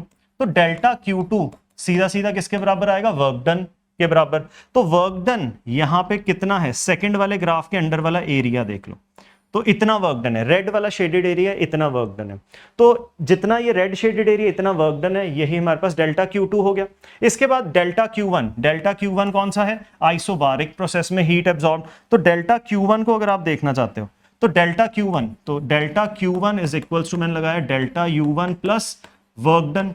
अब आप ऑब्जर्व करें, इसमें तो ये चीज पहली बात तो क्या होगी, नॉन जीरो, तो कुछ ना कुछ ये वैल्यू होगी। और आप देख रहे हैं यहां पे आपके पास एक्सपेंशन हो रही है, एक्सपेंशन हो रही है, आइसोबारिक एक्सपेंशन हो रही है, तो आपके पास कांस्टेंट प्रेशर पे वॉल्यूम बढ़ रहा है, वॉल्यूम बढ़ रहा है तो टेम्परेचर बढ़ रहा होगा, टेम्परेचर बढ़ रहा होगा तो इंटरनल एनर्जी बढ़ रही होगी, तो इंटरनल एनर्जी का चेंज पॉजिटिव ही आएगा, तो ये वैल्यू पॉजिटिव होगी डेल्टा यू। अब वर्क डन, वर्क डन तो area under this whole graph, ये पूरे ग्राफ के अंडर एरिया, तो ये रेड वाले से एरिया पहली बात क्या आया, ज्यादा, तो रेड वाले से ज्यादा है। उसके बाद डेल्टा यू भी इसमें ऐड होगा, तो डेल्टा Q1 सबसे क्या होगा, ज्यादा होगा। तो ऑप्शन आपके पास वैसे पहले ही पता लग गया था, फर्स्ट ऑप्शन करेक्ट है, बट मैंने इसको सारा एक्सप्लेन कर दिया। Let's move to the next question, 32nd question. 32nd question ये हमारे पास असर्शन रीजन है, असर्शन रीजन है डिफ्यूजन करंट। डिफ्यूजन करंट किसकी वजह से चलता था बेटा? मेजॉरिटी चार्ज कैरियर्स जब डिफ्यूज करते थे। पी साइड में मेजॉरिटी में कौन होते हैं? होल्स। तो पी साइड के होल्स एन साइड की तरफ जाते थे और एन साइड में मेजॉरिटी में इलेक्ट्रॉन्स होते थे, वो किस तरफ आते थे? P side. और फिर वो आपको पता है depletion layer and on formation होता था। तो उसने बोला है कि पीएन जंक्शन जो हमारे पास डिफ्यूजन करंट है in PN junction is greater than the drift current when it is forward biased. बिल्कुल, आपको याद होगा कि एक हमारे पास इक्विलिब्रियम स्टेट आती है जब जंक्शन बनती है, डिप्लीशन लेयर जब बनती है, जैसे ही जोड़ा डिप्लीशन लेयर बननी शुरू हो जाती है। तो डिप्लीशन लेयर जब बनती है तो diffusion current which flows from P to N और drift current which flows from N to P, एक टाइम पे उन दोनों के वैल्यूज बराबर होते थे, तो net current across the depletion layer और across the PN junction zero हो जाता था। ठीक है, इसके बाद हम फॉरवर्ड बायसिंग करके डिफ्यूजन करंट को सपोर्ट करवाते थे। फॉरवर्ड बायसिंग करके हम डिफ्यूजन करंट बढ़ा लेते थे। और ड्रिफ्ट करंट आपको पता है टेम्परेचर के हिसाब से चेंज होता है, बायसिंग पे उसका ज्यादा फर्क नहीं आता। टेम्परेचर बढ़ाओगे तो ड्रिफ्ट करंट बढ़ेगा। तो डिफ्यूजन करंट आपने बढ़ा दिया था, तो बेसिकली फर्स्ट असर्शन तो क्या हो गया? करेक्ट हो गया हमारे पास। उसके बाद रीजन, एक स्टेटमेंट देखते हैं, diffusion current is from N to P side ना। डिफ्यूजन करंट कहां से चलता है? पी से एन। डायग्रामेटिकली समझ लो, ये आपके पास पी और एन आपने दोनों ज्वाइन किए, यहां पे होल्स हैं, होल्स पी से एन डिफ्यूज करते हैं, तो करंट होल्स की वजह से किधर चला? पी से एन। इलेक्ट्रॉन्स एन से पी की साइड पे डिफ्यूज करते हैं, इसमें मेजॉरिटी में इलेक्ट्रॉन्स है, इलेक्ट्रॉन्स एन से पी की साइड पे डिफ्यूज करते हैं, तो करंट उसकी वजह से भी किधर चलता है? राइट साइड की तरफ को, पी से एन। तो डिफ्यूजन करंट पी से एन की तरफ को ही चलता है मेजॉरिटी चार्ज कैरियर्स की वजह से। तो रीजन एक इनकरेक्ट स्टेटमेंट है, तो रीजन एक इनकरेक्ट स्टेटमेंट है, तो हमारे पास आंसर कौन सा हो गया? Third option. Let's move to the next question, 33rd question. थोड़ा सा मैंने फिर से आपके लिए सॉल्व किया हुआ है। 3 capacitors having capacitance C break down voltage V। 3 independent capacitors हैं, कैपेसिटेंस C है, ब्रेक डाउन वोल्टेज V है। ब्रेक डाउन वोल्टेज मतलब आप जैसे जैसे कैपेसिटर के क्रॉस वोल्टेज बढ़ाते हो तो उसके अंदर चार्ज बढ़ता है। तो एक सर्टेन वोल्टेज से ज्यादा आप वोल्टेज नहीं अप्लाई कर सकते, क्योंकि एक सर्टेन चार्ज से ज्यादा चार्ज वो स्टोर नहीं कर सकता कैपेसिटर, ब्रेक डाउन हो जाएगा उसके अंदर जो मीडियम है प्लेट्स के बीच में।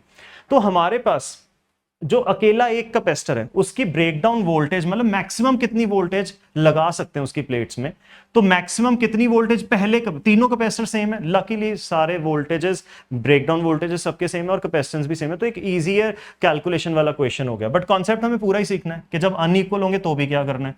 तो हमारे पास ये जो दो कैपेसिटर, ये जो कैपेसिटर है सी कैपेसिटेंस है, इसकी वी वोल्टेज है। कौन सी वी वोल्टेज है? Breakdown voltage. तो अगर मैं ब्रेकडाउन वोल्टेज इसके एंड्स में अप्लाई कर दूं, ब्रेकडाउन वोल्टेज अप्लाई कर दी, तो इसके अंदर जो चार्ज भी जाएगा वो कौन सा जाएगा? मैक्सिमम पॉसिबल चार्ज इसके अंदर स्टोर होगा। तो कितना होगा?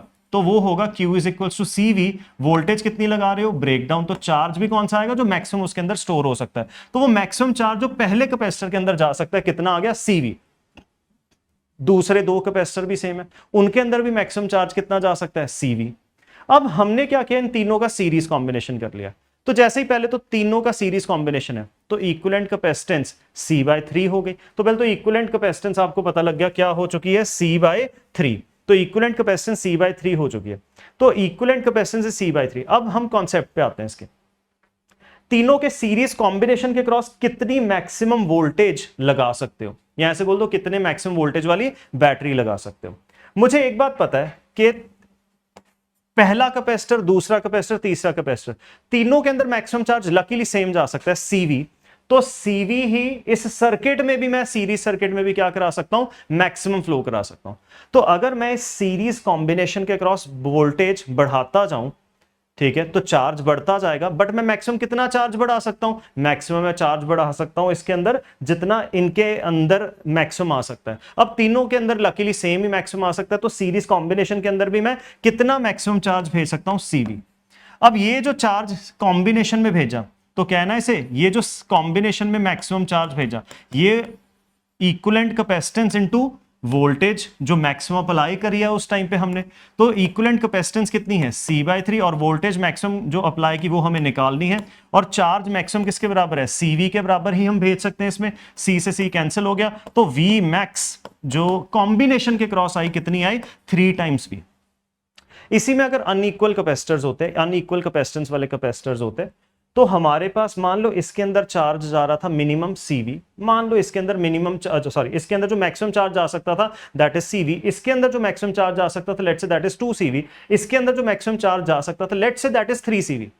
तो हमें कॉम्बिनेशन में कितना मैक्सिमम भेज सकते हैं? अगर मैं 3CV भेज दूं तो ये दोनों कैपेसिटर्स उसको होल्ड नहीं कर पाएंगे, तो ये इनका ब्रेकडाउन हो जाएगा।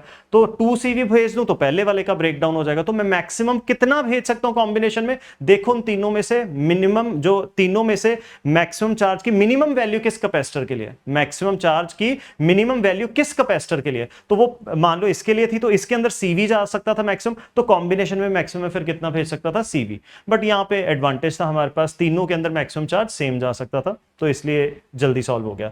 नेक्स्ट क्वेश्चन, कैपेसिटर टॉपिक से क्वेश्चन है। कैपेसिटर टॉपिक में आपने पढ़ा हुआ है क्वेश्चन में कि अगर हमारे पास एक एयर कोर वाला, इसकी कोर में एयर है या वैक्यूम है, इसकी कैपेसिटेंस कितनी आएगी? A epsilon naught by D।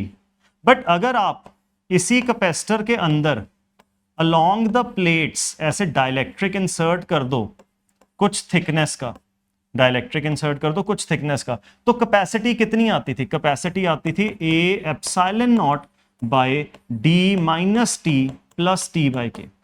अब इसने यही किया, इसने इस कैपेसिटर के अंदर एक डाइलेक्ट्रिक इंसर्ट किया, तो T थिकनेस उसने दी है हमें D/3। तो अब जो कैपेसिटी आएगी कितनी आएगी? D/3।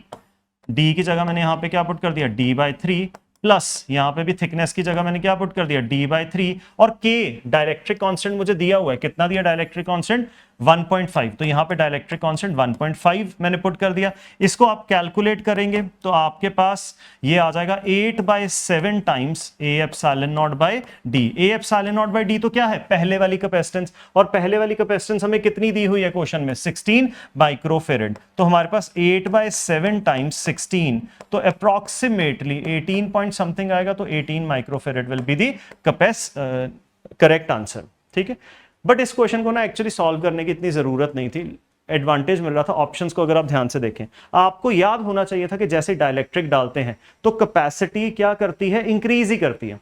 तो 16 से तो आंसर क्या आएगा? ज्यादा ही आएगा, एक ही ऑप्शन थी 16 से ज्यादा, दैट इज 18। तो ये पूरा सॉल्व किया है, कैलकुलेशन आप खुद देख सकते हैं।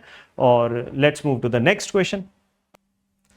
नेक्स्ट क्वेश्चन हमारे पास एक बार मैग्नेट, एक मैग्नेटिक डाइपोल को एक्सटर्नल मैग्नेटिक फील्ड में रखा है। बार मैग्नेट का मैग्नेटिक मूवमेंट दिया हुआ है और एक्सटर्नल फील्ड हमें दी है, आप देख सकते हैं एक्सटर्नल फील्ड वेरिएबल फील्ड दी हुई है। ठीक है, उसके बाद हमारे को किस पोजीशन पे रखा है ये पोजीशन बताया है, पोजीशन वेक्टर दे दिया, तो पोजीशन वेक्टर में आई कैप के साथ एक्स कोऑर्डिनेट लगा है डाइपोल का, और डाइपोल जिस जगह पे पड़ा उसका वाई कोऑर्डिनेट एफ हो गया। उसने पूछा इस पोजीशन पे जो डाइपोल पड़ा इस पे नेट फोर्स क्या लगेगी?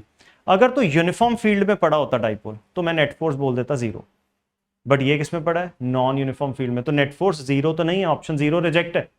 यूनिफॉर्म फील्ड में डाइपोल पे फोर्स 0 लगते हैं। तो अब कैसे निकालने फोर्स? तो देखो बहुत इंट्यूटिव मेथड है, बहुत अच्छा क्वेश्चन है। Potential energy of the dipole निकाली मैंने, पोटेंशियल एनर्जी होगी minus of M dot B, potential energy होगी minus of M dot B. M और बी का डॉट प्रोडक्ट ले लो, तो एम और बी का डॉट प्रोडक्ट लोगे तो आई कैप वाली टर्म आई कैप से मल्टीप्लाई की और आई कैप हटा देना है, जे कैप वाली टर्म जे कैप से मल्टीप्लाई की, जे कैप हटा देना है। तो हमारे पास एम डॉट बी आया A C X square B D Y square, और बाहर एक माइनस का साइन जो फॉर्मूला की वजह से वो लगाया हुआ है। तो ये मेरे पास यहां पे क्या हो गई? ये मेरे पास यहां पे पोटेंशियल एनर्जी हो गई, ये मेरे पास यहां पे पोटेंशियल एनर्जी हो गई। तो this is the potential energy. अब आपको याद है वर्क पर एनर्जी में या डिफरेंट चैप्टर्स में हम यूज भी करते हैं कि ग्रेडियंट ऑफ पोटेंशियल एनर्जी निकालते हैं, और फोर्स होता है negative gradient of potential energy. तो this is the concept, gradient निकालना पड़ेगा क्योंकि फोर्स सिंपल डेरिवेटिव से काम नहीं चलेगा, क्योंकि एक्स और वाई कोऑर्डिनेट दोनों हमारे को यहाँ पे दिए हैं, तो हमें ग्रेडियंट निकालना पड़ेगा। तो ग्रेडियंट निकालना है तो सबसे पहले तो इसको एक्स के रिस्पेक्ट में डिफरेंशिएट करो, वाई को क्या मानो? कॉन्स्टेंट मानो। तो एक्स के रिस्पेक्ट में डिफरेंशिएट कर रहा हूं, तो मेरे पास एक्स के रिस्पेक्ट में डिफरेंशिएट करेंगे del U by del X, X के रिस्पेक्ट में डिफरेंशिएट करो, वाई जेड क्या मान रहा हूं? Constant.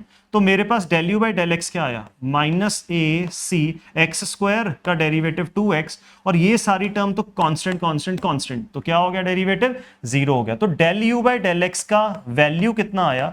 -2 a c x। Del U by del X का इतना आ गया -2 AC x। ऐसे ही बेटा del U by del Y निकालें। Del U by del Y मतलब y के रिस्पेक्ट में पोटेंशियल एनर्जी को डिफरेंशिएट करेंगे, x को क्या मानेंगे, कांस्टेंट। तो ये टर्म सारी कांस्टेंट हो गई, इसमें y वेरिएबल है तो अब मेरे पास 0, इधर तो 0 हो गया, minus B D constant as it is, Y square का डेरिवेटिव 2y।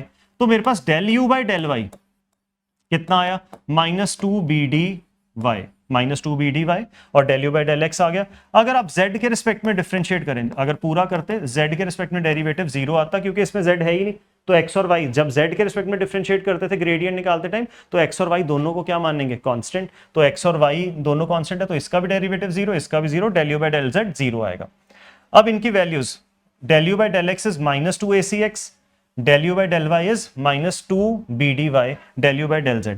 अब ग्रेडियंट ऑफ पोटेंशियल एनर्जी वो होता था del U by del X I cap, del U by del X I cap plus del U by del Y, del U by del Y J cap, del U by del Y J cap plus del U by del Z K cap, वो 0 है। तो ये del U by del X आ गया। But मुझे क्या चाहिए, force.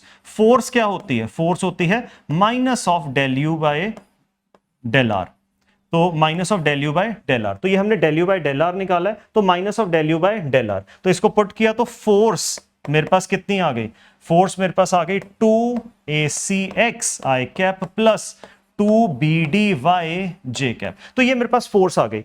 ये फोर्स डिफरेंट एक्स और वाई कोऑर्डिनेट पे डिफरेंट आ रही है, तो मेरे से उसने फोर्स पूछे भी तो एक पर्टिकुलर कोऑर्डिनेट पे ही है, तो वो कोऑर्डिनेट क्या है, E, F। तो x की वैल्यू, फोर्स किस पे, E, F पे, तो फोर्स की वैल्यू कितनी आएगी, फोर्स की वैल्यू आएगी 2ACE आई कैप प्लस 2BDy की जगह क्या आ रहा है, y की जगह आ रहा है F जे कैप। तो this is the force acting on the dipole. तो कौन सा ऑप्शन हो गया हमारे पास, ऑप्शन हो गया फर्स्ट। तो बहुत ही अच्छा क्वेश्चन था। पोटेंशियल एनर्जी निकाली मैंने डाइपोल की, फोर्स क्योंकि यूनिफॉर्म फील्ड में तो 0 होती है, नॉन यूनिफॉर्म फील्ड थी, पोटेंशियल एनर्जी से पता लग रहा था नॉन यूनिफॉर्म फील्ड है, तो फील्ड नॉन यूनिफॉर्म में पोटेंशियल एनर्जी निकाली, पोटेंशियल एनर्जी का ग्रेडियंट निकाला, minus of gradient of potential energy से क्या निकली, फोर्स निकली।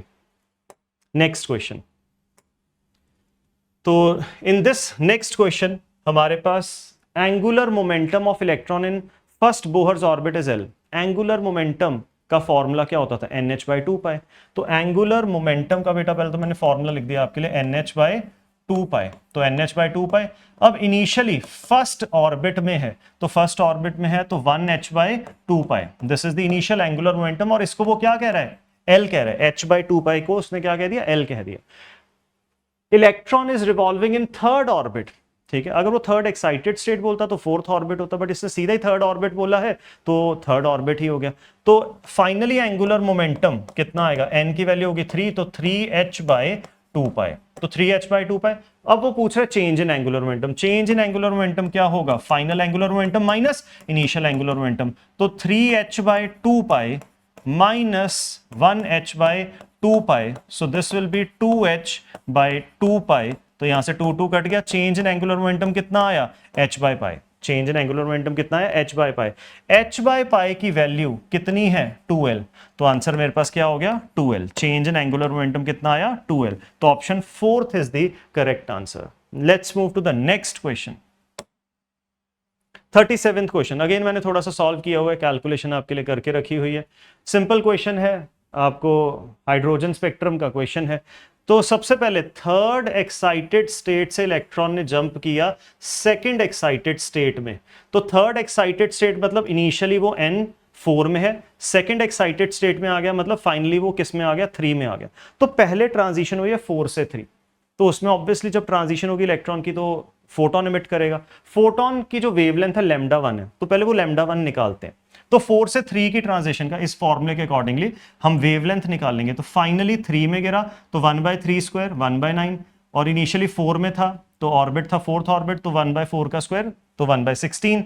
तो इसको सॉल्व किया तो λ1 की वैल्यू आ गई 144/7r। इसके बाद सेम फॉर्मूला यूज करके ट्रांजिशन देखो अब कहां से कहां हुई, सेकंड एक्साइटेड स्टेट मतलब थर्ड शेल, और उससे किस में आया, फर्स्ट एक्साइटेड स्टेट में आया। फर्स्ट एक्साइटेड स्टेट मतलब सेकंड शेल, तो उसमें जब गिरा होगा इलेक्ट्रॉन तो फिर से फोटोन एमिट किया होगा, तो उसकी वेवलेंथ λ2, तो λ2 निकाल लेते हैं। तो λ2 निकालिए, 1/λ2 is r, 1/n final, final क्या है 2 का स्क्वायर और इनिशियल का स्क्वायर यहाँ पे 3 का स्क्वायर, तो 9 हो गया। तो इसको सॉल्व किया, λ2 आ गया 36/5r। बस इन दोनों को λ2 λ1 का क्या निकाल दिया, रेशो निकाल दिया, वो आप भी सिंपली कर सकते हैं। तो रेशो मेरे पास कितना आ गया 20/7। तो this is second option is the correct option. Let's move to the next question. Next question is from ray optics और प्रिज्म टॉपिक से है। ये डेविएशन का ग्राफ दिया है, एंगल ऑफ इंसिडेंस को चेंज करते थे, आपको याद होगा deviation first decrease then increase, और आपको याद होगा कि दो एंगल ऑफ इंसिडेंसेस पे सेम डेविएशन आती थी, ये भी दिखा रहा है। एंगल ऑफ इंसिडेंस जब हमारे पास कितना है x, तब जो डेविएशन आई z आई, और एंगल ऑफ इंसिडेंस जब कितना है y, तब भी जो डेविएशन आई सेम आई z। फिर आप याद करो एक चीज हमने क्लास में आपको प्रूव की थी कि जो दूसरी एंगल ऑफ इंसिडेंस की वैल्यू है वो पहले एंगल ऑफ इंसिडेंस के कॉरेस्पॉन्डिंग इमर्जेंट एंगल भी होता था। तो जो दूसरा एंगल ऑफ इंसिडेंस का वैल्यू y है, ठीक है, ये पहले केस का इमर्जेंट एंगल भी है। अगर आप एंगल ऑफ इंसिडेंस x रखोगे तो जो दूसरा एंगल ऑफ इंसिडेंस जिस पे सेम डेविएशन आई, वो दूसरा एंगल ऑफ इंसिडेंस पहले केस में जब आपने x इंसिडेंस एंगल रखा तो इमर्ज उस केस में कितने पे करेगी, y पे करेगी। अब डेविएशन का फॉर्मूला याद करो, डेविएशन का फॉर्मूला होता था प्रिज्म में I + E - a। आपने एंगल ऑफ इंसिडेंस रखा x, तो जब एंगल ऑफ इंसिडेंस x है तब जो हमारे पास इमर्जेंट एंगल है वो कितना आएगा, y आएगा, तो -a, और डेविएशन कितनी आ रही है z, उसने दिखाया है दोनों पे जो डेविएशन आई वो क्या आई थी z। अब पूछा क्या एंगल ऑफ प्रिज्म, तो एंगल ऑफ प्रिज्म इधर ले आओ, z को इधर ले जाओ, तो a = x + y - z। तो कौन सा ऑप्शन करेक्ट हो गया, second option. Let's move to the next question. Next question देखिए बेटा, नेक्स्ट क्वेश्चन इलेक्ट्रोस्टैटिक्स से मिलता जुलता टॉपिक है, तो और सिंपल पेंडुलम को बीच में डाल दिया उन्होंने। तो सिंपल पेंडुलम के बॉब का मास दे दिया 2 ग्राम, चार्ज दे दिया 5 माइक्रोकूलम, रेस्ट पे था, यूनिफॉर्म फील्ड लगा दी। तो आपको पता है ऐसे बॉब था, अगर आप रेस्ट पे था इस पे यूनिफॉर्म फील्ड लगाओगे हॉरिजॉन्टल डायरेक्शन में, तो ये जो बॉब है, बॉब ऐसे टिल्ट हो जाएगा वर्टिकल के साथ थीटा एंगल पे। बॉब को इस तरफ फोर्स लगेगी electric force which will be equals to QE, और बॉब को नीचे क्या लगेगा mg। अब जब इक्विलिब्रियम स्टेज आती थी आपको एक फॉर्मूला डिराइव करके दिया है, tan थीटा किसके बराबर होता था, horizontal force upon vertical force. तो tan थीटा यहां पे आपने क्या लगा देना है, tan थीटा लगा देना है FE/mg। तो tan थीटा FE/mg लगा दो, आपको tan थीटा यहां से मिल जाएगा, FE की वैल्यू QE और mg पुट कर दो। Q की वैल्यू कितनी है 5 माइक्रोकूलम, 5 × 10⁻⁶। इलेक्ट्रिक फील्ड कितनी दी है 2000 दी है, और डिवाइडेड बाय मास कितना दिया है, मास दिया 2 ग्राम, तो 2 ग्राम मतलब 2 × 10⁻³ इंटू G कितना ले लोगे, 10 ले लोगे, G आप 10 ले लोगे। अब ये -3 है, ऊपर आके +3 होगा, तो 10⁻³ बचेगा, -3 बचेगा, और ये 3 जीरोस प्लस में, तो ये 0 हट जाएगा। अब आपके पास यहाँ पे 2 से 2 क्या हो जाएगा, कैंसिल हो जाएगा, तो 5 और ये 10 डिवाइड होगा तो 1/2। तो tan थीटा आपके पास कितना आएगा, tan थीटा आएगा 1/2। तो थीटा कितना हो जाएगा, इक्विलिब्रियम के टाइम पे एंगल कितना हो जाएगा, tan इनवर्स 1/2 मतलब tan इनवर्स 0.5। तो tan इनवर्स 0.5 कौन सा ऑप्शन हो गया, fourth option. Let's move to the 40th question. Vernier caliper और स्क्रू गेज आपको पता है, इसका भी एक क्वेश्चन यूजुअली पूछा ही जाता है नीट में। तो this is from vernier caliper. उसने बोला वर्नियर कैलिपर में 50th division, 50 division sorry, coincides with 49 division of main scale. तो इससे आप क्या कर सकते हैं, आपके पास उसने बोला 50 VSD is equals to 49 MSD। 50 VSD is equals to 49 MSD। अब यहां से बेटा 1 VSD कितना आया, 1 वर्नियर स्केल डिवीजन कितना आया, 49/50 MSD। ये 1 वर्नियर स्केल डिवीजन आ गया। पूछा क्या है, उसने बोला each scale has main scale division 0.5 mm, तो 0.5 mm MSD की वैल्यू हो गई। Minimum error in the measurement इससे जो करेंगे, तो जो लीस्ट काउंट होता है इंस्ट्रूमेंट का उतना ही मिनिमम हमारे पास क्या आता है, एरर आता है। तो लीस्ट काउंट के जितना एरर आएगा, तो इसने लीस्ट काउंट पूछा है, तो लीस्ट काउंट क्या होता है बेटा, 1 MSD - 1 VSD। मैंने पहले ही 1 VSD की वैल्यू निकाल दी थी, उसको पुट कर दो, तो 1 MSD - 49/50 MSD। So this will become 50 minus 49 1 by 50 MSD. MSD की वैल्यू आपको दी है, कितनी दी है? 0.5 mm. तो 0.5 mm यहां पे क्या कर दो, पुट कर दो। तो इसको आप सॉल्व करो, काट दो, आपके पास आंसर आएगा 0.01 mm. Let's move to the next question. इस क्वेश्चन में हमें क्या दिया है? उसने दिया radius in a certain orbit is इतना। हाइड्रोजन एटम में इतना रेडियस है, ठीक है, इलेक्ट्रॉन जिस रेडियस में रिवॉल्व कर रहा है। एनर्जी पूछे इस ऑर्बिट में कितनी है। तो पहले तो रेडियस देखो, आपको याद होगा रेडियस इन nth ऑर्बिट का फॉर्मूला होता था ये, वो कितना बोल रहे हैं रेडियस? 4.77। अब जब इसको इससे डिवाइड करो 5 और ये 47, तो ऑलमोस्ट ये 9 पे जाएगा। आप कैलकुलेट भी कर सकते हो, रफ आइडिया भी ले सकते थे, 9 पे जा रहा है। तो n square is equals to 9, n is equals to 3। तो यहां से पहले मैंने निकाला जो उसने रेडियस दिया है वो थर्ड ऑर्बिट का रेडियस दिया। अब वो थर्ड ऑर्बिट में क्या पूछ रहा है? एनर्जी पूछ रहा है। एनर्जी का फॉर्मूला क्या होता था? एनर्जी का फॉर्मूला हमारे पास क्या होता था इन nth ऑर्बिट? वो था -13.6 electron volt z square upon n square. ये फॉर्मूला होता था। इसको अगर मैं z तो 1 है हाइड्रोजन एटम के लिए, तो हमारे पास हाइड्रोजन एटम के लिए बात करें तो -13.6 electron volt upon n square, ये फॉर्मूला लगा लेंगे। अब -13 अगर n 1 कर दूं तो फर्स्ट ऑर्बिट में n क्या हो जाएगा? 1। तो जब n 1 होगा एनर्जी कितनी आएगी? -13.6 इलेक्ट्रॉन वोल्ट। तो इसको वो E कह रहा है, ग्राउंड स्टेट एनर्जी कितनी कह रहा है? E। तो कहने से ये तो चीज E हो गई। तो energy in nth orbit is E upon n square. Energy of nth orbit फिर क्या हो गया? Ground state energy upon n square. तो n की वैल्यू मैंने क्या पुट कर दी? 3 का स्क्वायर क्या हो जाएगा? 9। तो आंसर आ गया E/9। तो first option is the correct answer. Let's move to the next question.